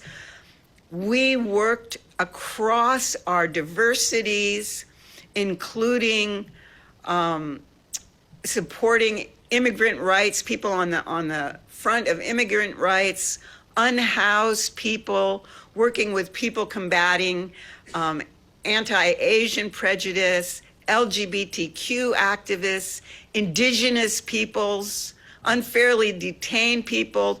We created, through the faith-based community and the use of decolonial pilgrimage, a massive base that we can mobilize very quickly. Palestinians have always been part of our interfaith work. We reject the idea that Palestine cannot be mentioned if we are somehow doing interfaith dialogue work with the Jewish community. To oppose genocide is not anti-Semitic. It is required. It is necessity. We must do it, and do not be afraid of saying opposing genocide is not anti-Semitic. We have worked with our Muslim communities, all of our communities in the Bay Area, and especially centered the voices of Palestinians, because we know we are stronger and more powerful when we work together. We have a moral voice. Let us use it, because we are witnessing the genocide of people, the cultural genocide, complete erasure of a people. And as Jews, we will be atoning for this for the next 1,000 years. And for all of us who live on Turtle Island, on the United States, we have to understand that it's all of us together, or none of us at all, until freedom comes. May it come quickly in our day. Thank you. Thank you, Rabbi Lynn. Rabbi Lynn always moves the heart with what she shares. We have Judith Pedersen-Benn next. And as I mentioned before, Judith and her husband Dave brought Rabbi Lynn to Chattanooga a few years ago for that nonviolence workshop that was so incredible. And yes, Missy wants to say something. So we're locally here now, so we're going to have the women's panel. So guys, if you want to maybe sit over here, and then at the end we'll bring everybody, including any youth members that are still around, and can have Q&A and photo ops and things like that. But let's get the ladies together, because boy, our energy when we get together. And but can you see what I'm talking about the ways that women move? We move differently. We connect differently than men do, and it's been long overdue for us to join our brothers and join in these movements and amplify our voices as women, as human rights activists, as justice fighters for peace everywhere. Thank you, Missy. So now we have our local panel of women activists here in Chattanooga, Tennessee. Back to Judith. She is an author, community activist, and artivist clown. She's co-founder of Standing Out Chattanooga with Dave. Come down and hang out with them on Monday afternoons from 4:30 to 5:30. They have a different topic that they protest each week. They have signs that they bring with them, so you don't have to worry about that. Yes. Judith uses creative performance, community-based art to advance social justice and support activist well-being. She's very active here with the Social Justice Committee at UU. Judith? Thank you, Melissa. Is this one on? I think it is, yeah. Both are. Feminine energy, and that doesn't exclude men, is different. And I think that's what is needed in the world right now. We need this energy that encompasses compassion, caring for the earth and for all peoples, and that recognizes that we are indeed interdependent with each other and with the earth. So I would say that I've been an activist for a very long time. I really became activated around the issue of Palestine and Gaza with the death of Rachel Corrie. At the time, I was living and working in Iowa, and I worked in a community mental health center with Rachel Corrie's aunt. And we were all devastated when we heard, because of her aunt, who's a lovely woman. But also, we were all educated more about what was actually happening in Gaza. And I'm of the belief that when a group of people anywhere in the world suffers, we all suffer. So I have taken my activism to a new level. I'm very much a nonviolent activist. I believe that's the way to win our way to peace and justice and integrity. It has to be through nonviolence. And we all have to do the work. First of all, we have to do the internal work that it takes to stand up, and then we have to go out into the world and stand up. Just because you're a nonviolent activist doesn't mean you might not be killed. You still may be killed. But you will have stood up for what is moral, what is just, and what is right. And every Monday we stand out and experience that. I would invite you all to come because it's serious and it's also joyful. There is joy in standing out, standing up, and doing what you know inside you is right. And I do believe that we all know what is right and what is just and what is moral, and that what is bad for a group of people is bad for us as well. I do not feel that I am untouched by what's the genocide that is happening and the move to fascism, which seems to be happening in a worldwide. That is not how we come to compassion. That's not how we come to loving relationships. So that's why I'm an activist, that's why I stand out, and I'll keep doing it until I leave the earth. Thank you. Thank you, Judith. Amna Shah is a force for good, both here in Chattanooga and internationally.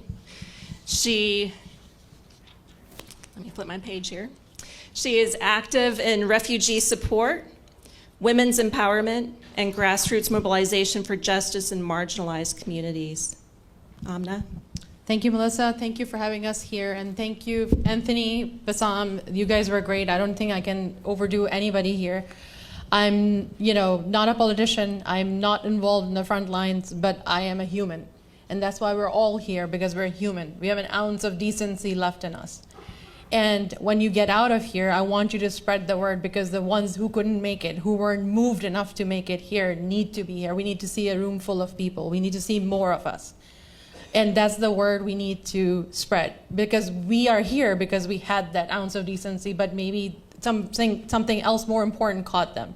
And that needs to change. That needs to be the new new way of doing things, a new way of making sure that the neighbors that we live with, the neighbors across from us, around us in the world, are also taken care of. Not just the way we live and not just what we stand for, but we need to stand for them too when they can't stand for themselves. I'm here today talking about empowering marginalized communities, women, children rights, and advocacy for Palestine especially. And I come from a generation of people when we migrate for a better life, for our kids. I'm a first generation American. My kids are second generation. And when we come here to make money, to support our families overseas. And we teach our kids to actually make money and go become a doctor, become a lawyer. That needs to change. That narrative has to change. We need to become lawmakers. We need to make our children become congressmen, senators that can voice our opinions and what we stand for, and that we are a big part of this community. We're here to stay. And, we make this community what it is today. We've lost lots of our community members because of the immigration crises that we have. You can just look at just the recent past, not just history, just the recent past, where there was an attempt in DC by, one lone person who went and, there's a shootout, and then there's a ban on immigration because of that. But all the people that have been killed in schools by people who had psychological problems, we don't have a ban on weapons. Nobody stood up for that. But one instance, and we have a ban on immigration. How come? Has somebody said anything about it? We need to speak up. This is the time to speak up. There's no other time, guys. There's no other time. We're waiting for our kids to speak up. No, we need to speak up. We are it. This is it. If we don't speak up, it will be us next. We heard recently that there was an immigration where, people go for citizenship, oath taking. The oath taking ceremony was canceled. These people have been here 10, 15 years. They have put in their effort to become a citizen the rightful way. How can they be not becoming a citizen? Question that. Speak up. We can't just be silent. This is our time. Sorry, that was very passionate. That was coming from the heart, but we need to speak up. And every community deserves humanity, dignity. People in Gaza are not just suffering because they don't have food. Women don't have sanitary products. I mean, can you imagine? There's no dignity of women. They're just there. And kids and people, and you can imagine girls coming up to age, puberty. Guys are just, teenage boys, their basic necessities are not being met. We live in the comfort of our warm homes in the winter. They don't have blankets. They don't have food. We have REACH here today. Please support REACH. What REACH does, and I know them very intimately, is because we had an event here in downtown Chattanooga, they take from who can produce in Palestine, like any food, anything that they have extra of, they take that and provide it to the people that don't have food, don't have the necessary educational means, and that's what REACH is doing. So they're not waiting for trucks outside, waiting at the borders. They're doing it from whatever they can from within. So help them, and if you want to do something immediately, please do meet them, ask about this story, check their video out online, and see what you can do that way. The role of women leaders, we're very far and few between. Even leaders in my community, I'm in the international logistics field, I'm a logistician, and I can tell firsthand when things are not moving around the world, when we see boycotts, when we see tariffs and why they're happening. And it was taught in my international business schools, all that book stuff is thrown out. It's not happening. Tariffs are being used for political purposes now. It's not because something is abundant in a country. It's not. That's not why tariffs are being used. I'm an accountant by profession, so I see things black and white. I don't see a middle ground. So either you're on the right side of history or the wrong side. You have to decide which one you're. You're going to be questioned by your kids, by the future generations. What did you do? Where were you? Where did you speak up? Because that's how they're going to learn. Will you let your kids do nothing if they were going through the same thing? You would want them to speak up. That's why you need to speak up. We need to speak up. And we need to tell people to fact check. Digital security. We need to fact check everybody. It's so easy right now. When you see an article, do at Meta and say, is this correct? Can you give me the facts? And you can fact check every politician online. Make sure what you're reading is authentic, has some history, has some background, and has a cited resource. That's what's taught in schools here in America. And we need to make sure that when we educate our kids, we send them to school, we also look at what they're studying. Is there one-sided narrative? That's very, very important. The other ones, obviously we need to have hyper-local engagement, not be complicit, as I said, build strong local alliances. We need to educate our kids, not be part of some stereotype. Reduce prejudice. Civilian lives around the world matter. It's not just something that you can get from somebody. Like if you're not benefiting from someone, their lives don't matter. They do matter. I quote from, I'm a Muslim, and a quote from Muhammad, may peace be upon him. He said, killing of one person is like the killing of humanity. So we have already lost that. We have already lost humanity. None of the religions that you look up in textbook teach that you go kill somebody, do anything wrong to your neighbor. It's the same standard over and over. I went to the theology class at Loyola University, Chicago. It's a Jesuit school, and this was right after 9/11. And my theology teacher was a theologist, which would take the Dead Sea Scrolls and put them into the new versions of the Bible. And she explained to the whole class that these are all the same books. They teach the same things. They are the same stories. And you just have to look up and look at your politicians, look at who your religious leaders are, because it's always something that they want in return, that they teach you to look at the other party as the enemy.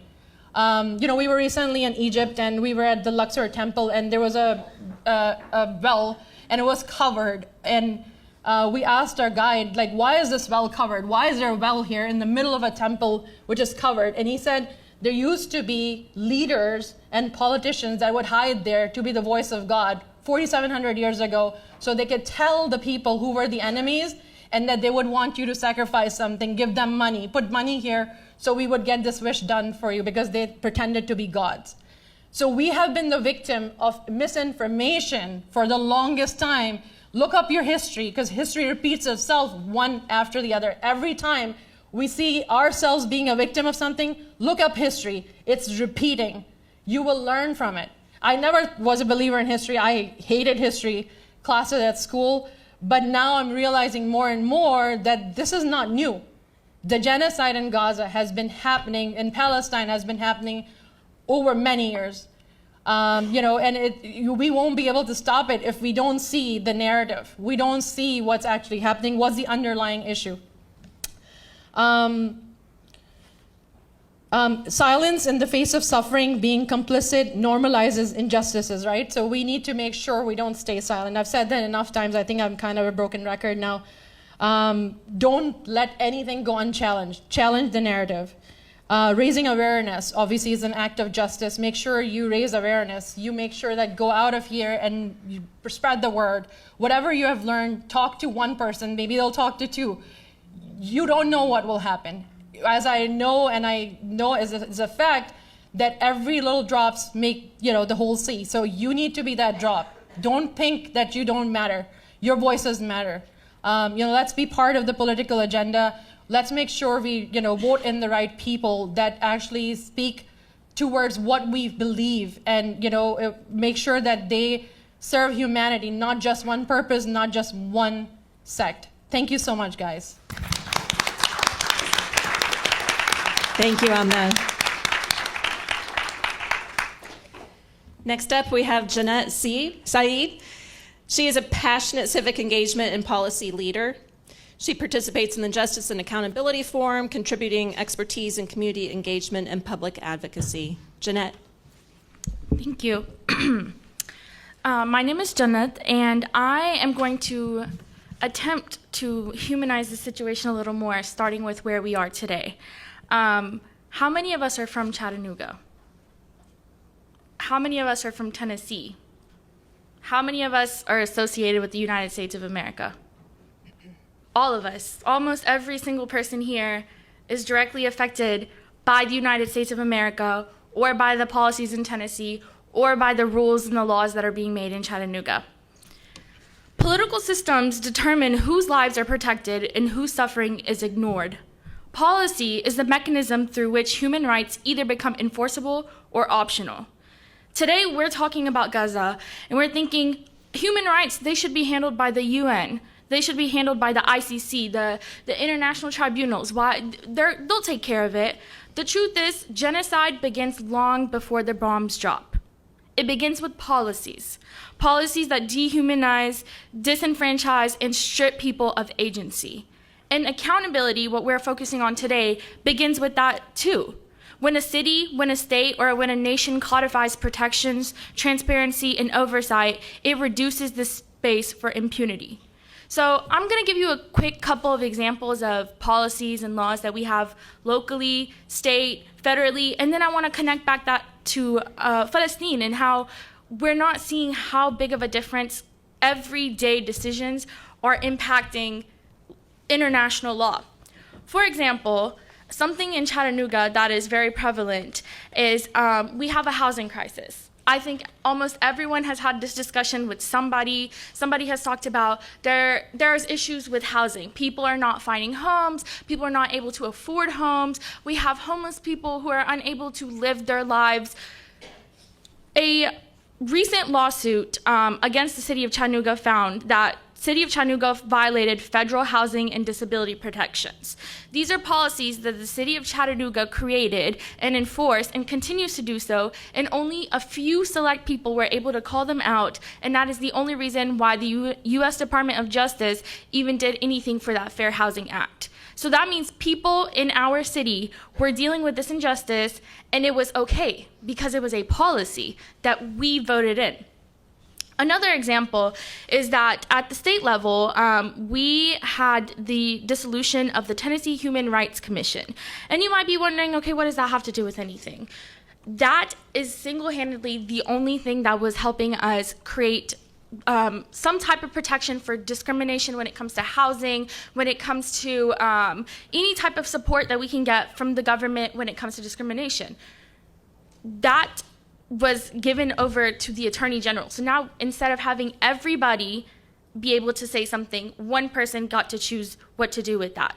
And then finally, we see things like DEI policies. And I know that's a buzzword, and everybody's like, okay, DEI, DEI. Federally, we were told we are no longer allowed to have DEI programs.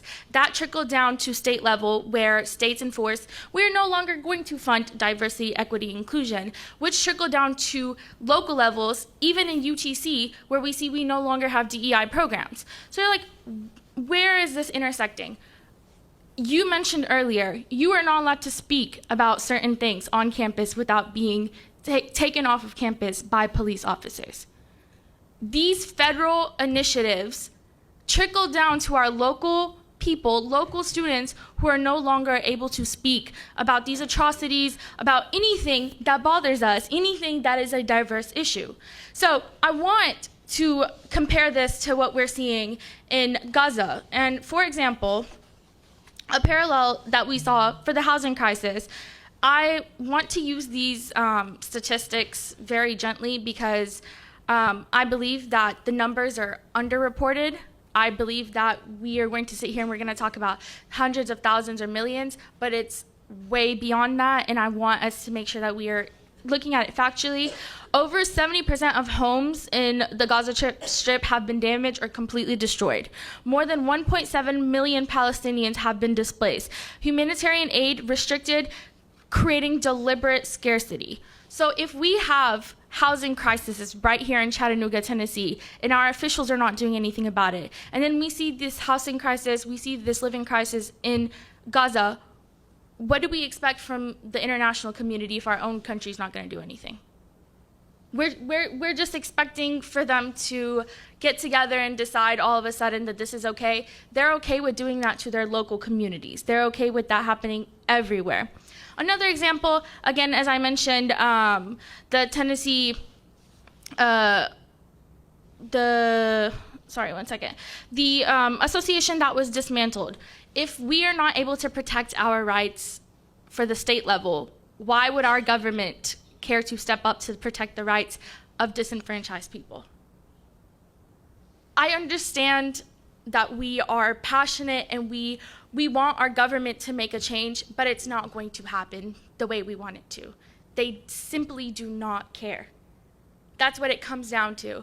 And we talk about standing up for what's right, speaking up, but it is beyond that. These people are voted in every single day, put in these powers of position, and they do not care. So it is up to us to do something about it. And by that, I agree. We should speak up. We should have conversations. When's the last time somebody read a bill here? When's the last time somebody sat down and was like, let me write down some policy? Let me get together with somebody and see this law that is directly against what I believe in, why don't I sit down and why don't I write something? I think that is the grassroots movement we are looking for. I believe, yes, we should speak up, but more than anything, we have to do tangible work. If that means some of us sit together right now after this and we're like, what is a law we want to change regarding this? Even if it doesn't get co-opted, even if nobody looks at it, you wrote it down. You made that decision. You are putting that out into the world. And that is above speaking up, because at that point, there are people who are willing to understand our government. And that is our biggest issue, is that the people who serve us believe that we are unworthy of understanding what they are doing.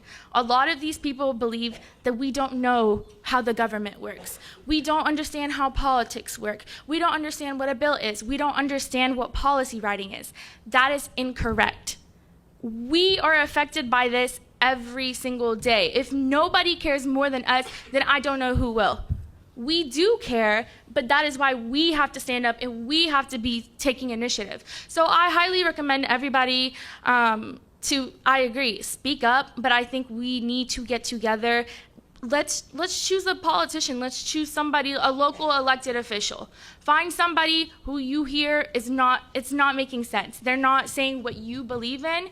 Look at what policy, what law they're referring to, because oftentimes they will create illusions of, oh, well, the policy says this, actually the law says this, so that's why we can't do what you're asking for. Unfortunately, that's how it's written. It's not. And if it is, we'll change it.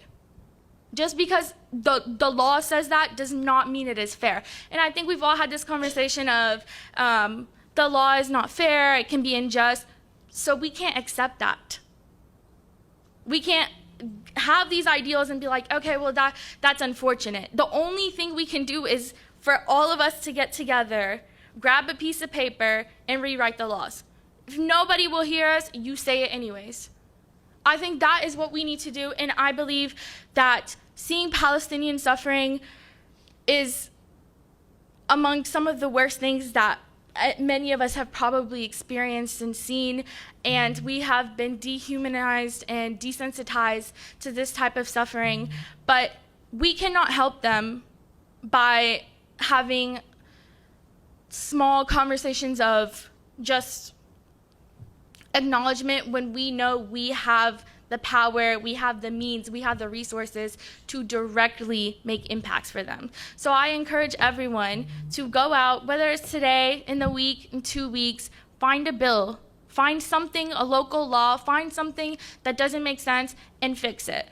Work with an official. Missy knows a billion people. She will find somebody for you to talk with.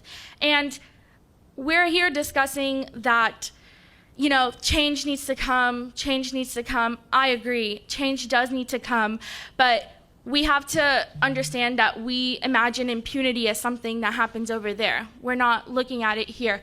It is here, and it starts where power goes unchecked, and in Chattanooga, in Tennessee, in the United States of America, these people are just hearing us say, this is not okay. No, we're not gonna say this is not okay, we're gonna say, we're not doing that. You can do that, we are not doing that, and we are going to change that. So again, I highly encourage everyone to take tangible steps. I think it's amazing that we have petitions, we are having these forums, but again, if anybody needs help with policy writing or bill writing, you can come to me, you can look up anything, and we can find officials together, and we need to have a project. We need to find one person, and we're gonna flip it. I think that's it. Thank you. Thank you, Jannat. I'm going to hand it to Missy now. Missy and I co-founded BeMagazine.org together, and she co-founded Gandhi Global Center for Peace with Mahatma Gandhi's grandson, Arun Gandhi. She's going to tie all this together a bit and share about a community peace project, and then we do have that video queued up from Dr. Perlmutter. Yeah, we're running a little over, and when we're done with this panel, we're going to ask everybody to come up, and maybe there's a little time for a couple of questions, and then after this event, for like 30 minutes, we've got Michael, our friend here at the Unitarian, there he is, who's going to lead in kind of karaoke style. We've got several protest songs from the 60s to today. So, very healing music, the arts, just kind of come together and maybe pick a song and sing, or sing something all together just for a few minutes. But I just want to kind of wrap it up, because this has been a long time and we want to thank you so much for being here. When Judith mentioned Rachel Corrie, Rachel was with an organization, International Solidarity Movement, dedicated to Palestine. We were honored to host a couple of events in partnership with Palestinians coming in. I was honored to have them stay at my house. Rachel Corrie traveled. She was in Gaza. She was a peace activist, Christian peace activist, doing work in Gaza, and was bulldozed over by the IDF. Let me say that again. She was murdered by bulldozer in Gaza, standing up for Palestinian human rights. So everyone here has amplified and unified voices that hopefully will activate all of you in the room. I'll ask you, when we get the whole group together, if you would take pictures and share them on your social media, and share how moved you were by today's conference, and share the link on YouTube, bmagazine.org. And if you want more information, please go to bmagazine.org. If you presented today, we're going to be in touch with you, sharing each other's information, so we can all, whether you're Medea, Rabbi Lynn, and in California and Washington, D.C., or here in Chattanooga, we need to continue working together and keep rising in this movement for peace and justice everywhere. So in closing on my remarks, again, and Amna spoke about REACH Education Fund, and they're going to have a pretty cool announcement soon, but I'm not going to, you haven't given me the thumbs up, but they have been on the ground in Gaza. They're there. If you're looking for a group to support, please support them. They were here recently with the dinner, and I was just in tears with their stories and their video, and thank you for traveling here to be here. Thank you for all you do, and we support you. Yes, and let's everybody give REACH Education Fund a hand. BDS, thank you, Hatham. BDS, just start with boycotting something. I'm vegan. I'm in the grocery store yesterday, and I was going to pick up some hummus. I'm like, not buying Sabra. Sabra's an Israeli product. Look it up. Before you buy something, look it up. See where it comes from. And you should be doing this with everything anyway. We need to do our research and put our dollars in our mouth, on our plate, in our media, in our walk, in our thoughts, in our contacts, in what?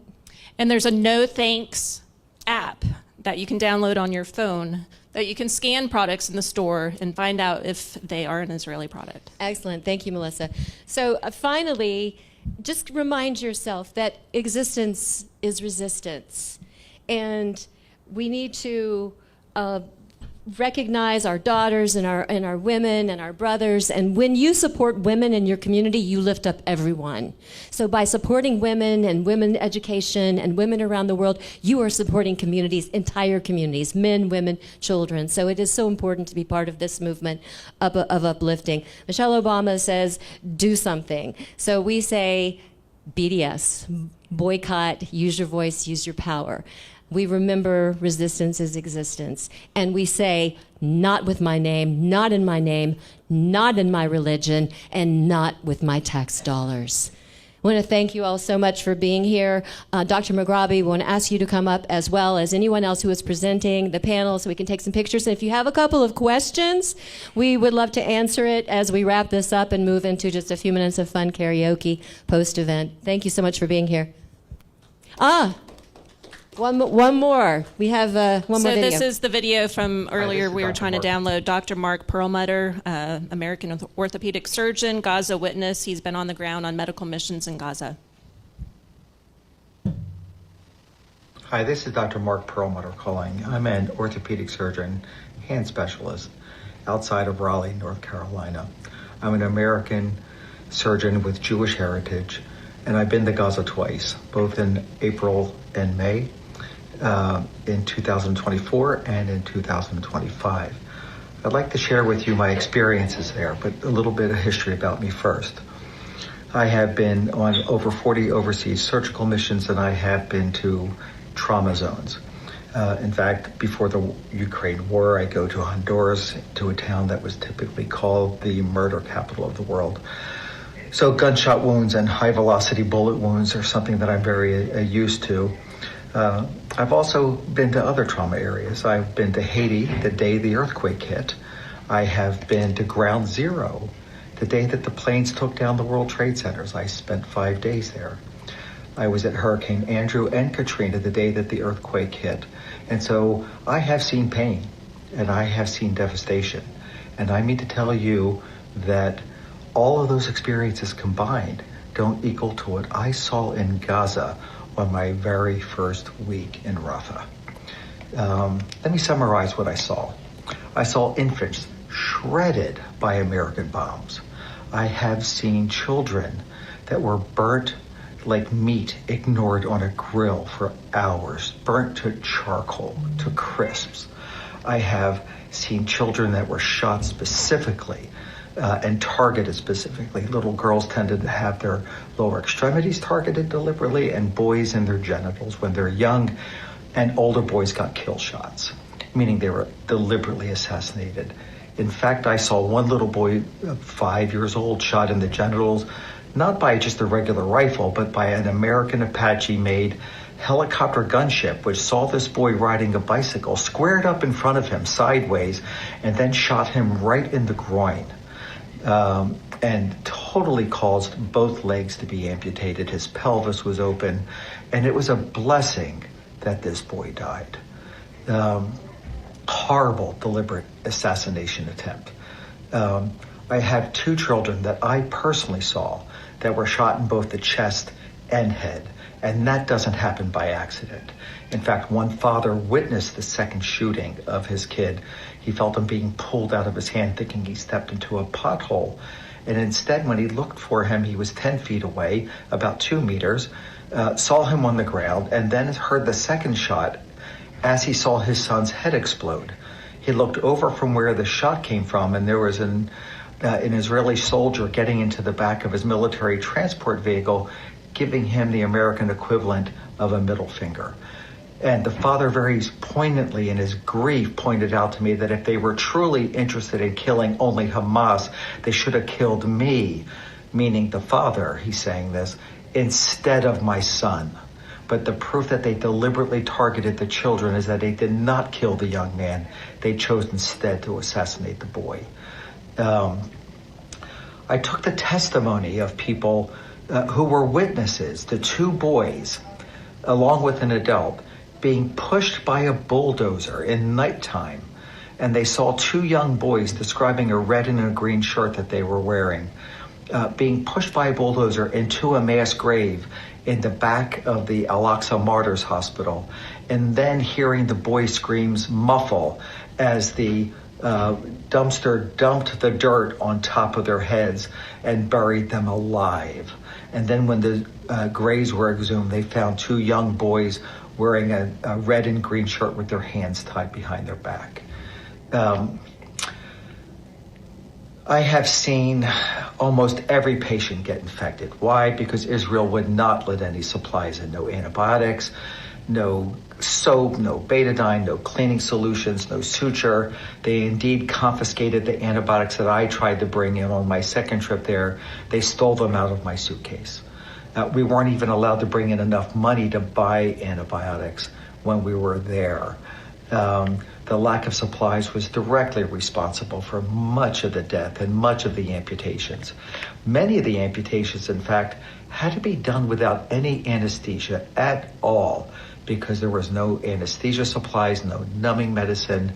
And I saw one doctor, anesthesia doctor, a Palestinian doctor, sing to a little girl as we amputated her leg without anesthesia, because that's all we could do to comfort her was to sing to her. I have taken the witness of doctors that I spoke to personally who were captured out of the operating room. One nurse was shot in the operating room in the knee, and they were both taken to Israeli prisons and tortured.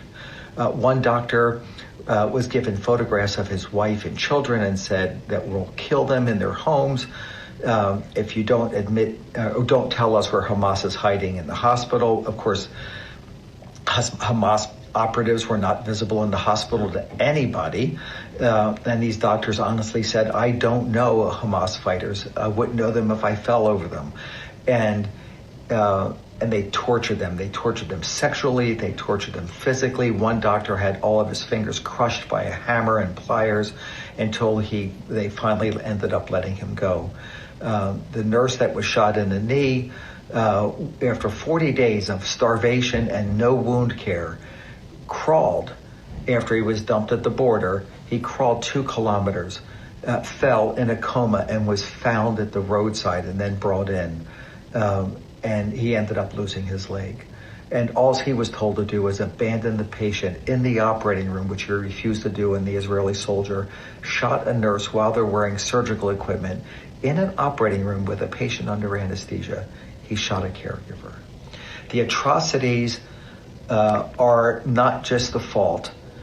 All of these atrocities are not just the fault of the Israeli government. They're mostly the fault of the United States government and that of Germany and Italy and every other European country that supports the IDF financially and by supplies. My country is at fault more than any other. $30 billion plus has been given to them up front. How much is hidden, who knows? But $30 billion since October 7th. We have given them enough TNT to be 3 times what we've dropped on Nagasaki in terms of TNT equivalent. And Nagasaki is smaller than the Gaza Strip. We have been responsible for the death and misery of more children than at any point in history, even including the bombing of Germany, which we did illicitly.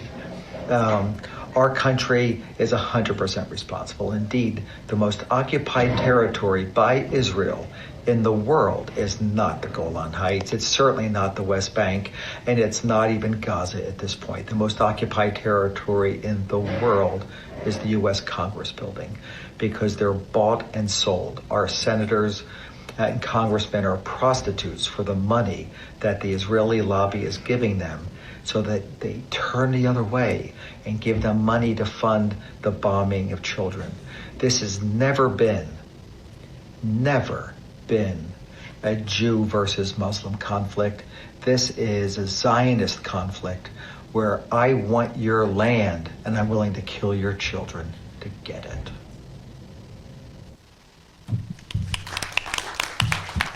So while we're bringing everybody up, and if there's a question or so, if you would come up and take a seat, I would like to just give a little mention and shout out for our new women's Rotary group. And one of our sisters is here, Mari from Germany. She's here, loves Chattanooga. We love having you here. Yes. The Rotary group is called Rotary Rocks Chattanooga, and it's just a couple of months old. And if you're interested in learning more, please get involved. We can write grants, district grants. I'm in the Peace Committee, and Rotary, the whole Rotary idea, the groups are all dedicated to peace. We're taking it to the next level at Rotary Rocks Chattanooga because we're women focused and cause-based. So, reach. I just got an idea when I'm sitting here. I'm going, why don't we find a Rotary partner in maybe somewhere where we can partner together to get a big international grant for your organization working in Gaza. So let's talk about that, because the international grants are like anything over $30,000, and the sky's the limit. So let's see what we can do. Put your heads together, put your ideas together, put your thoughts, see who you can partner with, see who you can talk with, see who you can connect with. Spend your dollars wisely. Make sure you know what you're buying, where it came from. We don't want to buy sweatshop clothes. We don't want to buy products made from Israel or any other country that has occupation, colonization, and is hurting and harming people. So let's be good citizens of the world. Be good human beings. Save this planet, save humanity, and all living things were designed to work together for the good of all. So thank you so much, and I'm going to turn it over to people who want to ask questions of our panel. Please take pictures. Please use your social media and amplify this. There will be more, and we're looking at having a Rotary dinner celebrating cultures in Chattanooga, so you'll be seeing many of these people in February. So this is the beginning, and our good friend Iqbal Khan is here as well. We've worked with him on some peace events, and there's Mohammed taking pictures. But thank you again. Let's take some questions, and then we will have our karaoke, protest songs. Please make sure to sign our petition. There's information about that on the round table out in the lobby. And also make sure to put your email address down for us so we can keep in touch with you about these future events. Questions? Questions for our panelists? Mohammed?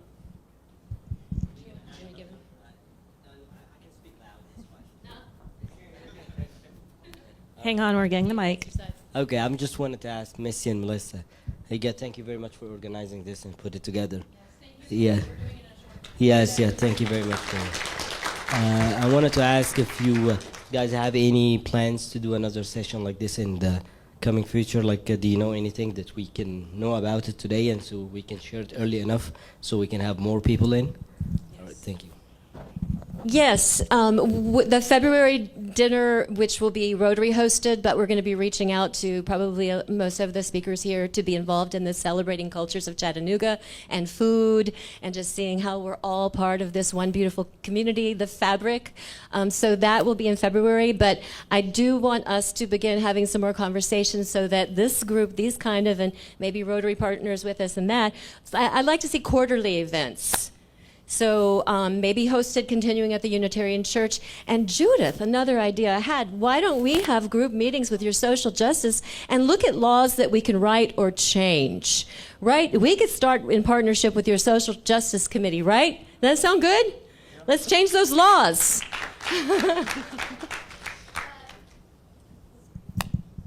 I don't know exactly when this will start, but we would like to take some of the selection of books that you recommended to us and have a reading group so people can, myself included, can learn more about Palestine and what's going on and open it up to the public.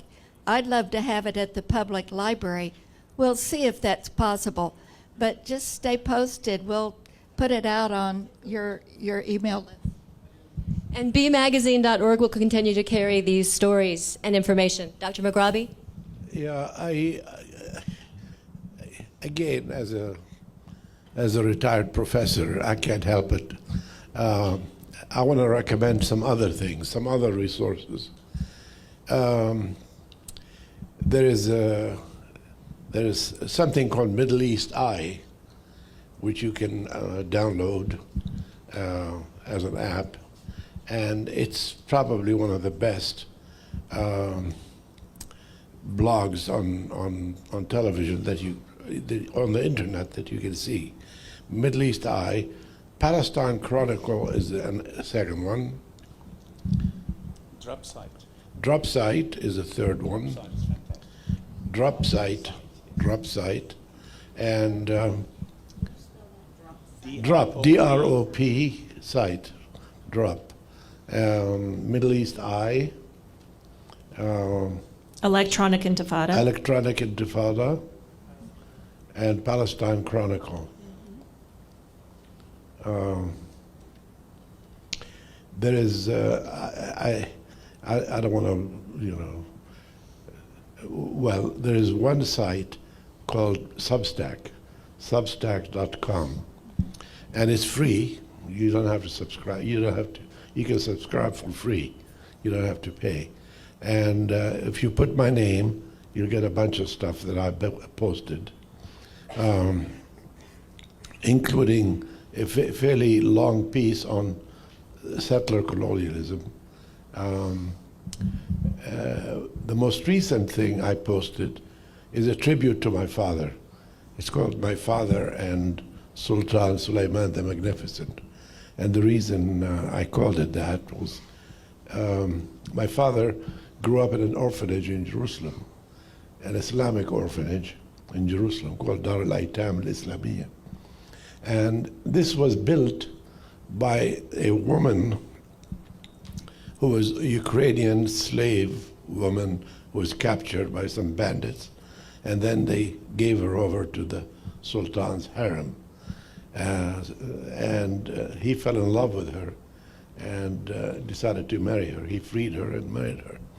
And he gave her jobs to do to give a human face to the empire. And so she built this school in Jerusalem, which was vocational and regular school, and a pilgrim's inn and a mosque. And then she did other things elsewhere in other parts of the empire. But my father graduated from that school, and he learned carpet weaving, and then he did the academic track as well. So that's why I called it my father and Sultan Suleiman the Magnificent. So that's all. Good. Thank you. Ground news is another one, but ground news, I like it so because also it gives you, if you want to talk, just put a subject, anything you want to do, it will give you all the news media, the left, the right, the centrist, and then you can look at every side of what they're saying, and that's how you get educated about any subject in the world. It's amazing. Thank you. Excellent. Anthony, while you have the microphone, could you share just a little bit about what will be happening in the next couple of days? You're flying out to give eyewitness accounts to The Hague. Just tell us a little bit more about that. So tomorrow I'll be heading up to New York City to the United Nations, and some of the photos that were brought out of Gaza that I had taken were presented to the United Nations. So some of them are going to be displayed at the UN headquarters. So I'll be attending that with the Secretary General will be there, and then it'll be a chance to talk to him. And then I'm getting on a plane and I'll be flying to the Netherlands to The Hague to testify in a tribunal as a witness case for the South African case that's been brought against Israel in violation of the genocide conventions. So that case was brought up last year. These cases don't move quickly. These cases aren't cases that you see the return on these things in months. These take years. So this is just one more step towards eyewitness testimony to put on the record to when there is accountability that it's captured. So I'll be there next week. And then Thank you so much for that. Thank you, Anthony. All right. Any other questions before we close here? And let's take One question. Hatham, Reach Education Fund, Palestine. Yes, thank you. My name is Haitham Staya. I am with Reach Education Fund. Thank you so much for having us today. And this has been a great event, really a great event. I do have one question for Anthony. Prior to your experience with the humanitarian piece, like how much did you know about Palestine? How did you feel about Palestine? And then the other question is, were you the only one that saw this and said, to hell with it, I'm not doing this anymore? So to answer the latter part of that first, I was not the first to resign, and I was not the last. There were other contractors that resigned within the first days and hours of us being there and what we witnessed. You don't have to drink the entire sea to know that it's salty. As soon as you see inside of Gaza, it's very apparent. That answers the second question, that when I went to Gaza, I'd served in the U.S. military, part of the industrial military complex for 25 years.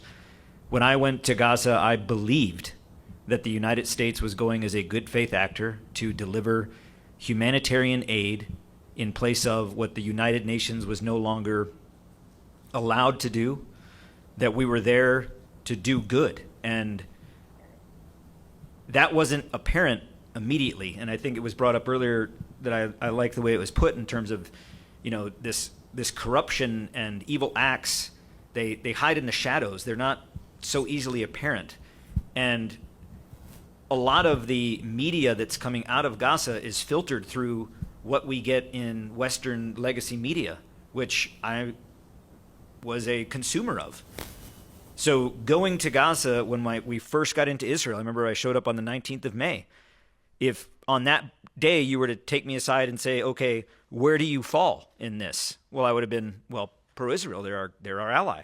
They're our greatest ally. We should support them, and that this is about October 7th. And then that became so apparently clear to me within hours and days that was not the case, that triggered me, a seasoned veteran of war, to see that this is wrong. And it should be very apparent to everyone why even till now, outside media are not allowed to go into Gaza. They're allowed up to the border along the Philadelphia corridor or the Erez corridor. They're not able to go into Gaza City, into Rafah, because they will see what I saw. So I was very much a consumer of the very strong and nefarious Western media that gets filtered, and you don't hear about it, you don't see it. And it's so powerful also in our Congress that many congressmen and women, either in the Senate or the House, they don't see it themselves. They're fed a narrative. Right. And it's gotten to the point to where now I think, I was up there last week too, meeting with various congressmen and senators and reps, and I think I'm a little over 100 of them now, knocking on doors to the point I've been arrested in Congress. That any individual now, I'll know that if they're an AIPAC recipient, simply based on how they respond to a simple question. Can we agree that killing children is wrong and that should stop? And if the response is, well, Hamas, October 7th, well, when the hostages come back, well, it's not our fault, it's theirs. I can immediately, that is an AIPAC recipient. Right. They receive input narrative. It is strong. It is organized. So to the point you were making and points that have been made on the panel, this is not an impossible task. We just have to get organized and focused, because AIPAC, if you look at all the money, it's not a lot. It's not a lot. But they know where to direct it and who to direct it at. And once they plant that seed, for example, in North Carolina, where I'm from, a freshman congressman, freshman House representative, took the hook for $8,000 from AIPAC. $8,000 to get him over the hump that he needed, because they offered it. They took him on a trip to Israel. They gave him the Hasbara tour. They gave him $8,000, and now he's hooked. They own him unless he denounces it. So it doesn't start where they just show up one day with a suitcase with $2 million. They start small, but they know who to target, they know who to direct, and then they groom them. That's why you see these folks like the Chuck Schumers that have been in Congress for like 40 years. They didn't start at the $2 million level. They started at the $500 level. So, yeah, it was eye-opening to me when I went to Gaza and I witnessed with my own eyes that everything that is fed to the Western world is a lie. And it's a very strong narrative that is very difficult to see past it. That's why voices like ours that have been there matter. Yeah, not only do they feed congressional members this information and just come in and lull them in little by little, they go in and sit in their office and instruct them during legislation. There was some big legislation a couple of years ago, and an AIPAC member was in every office. This is on both sides of the aisle. This is Democrats and Republicans.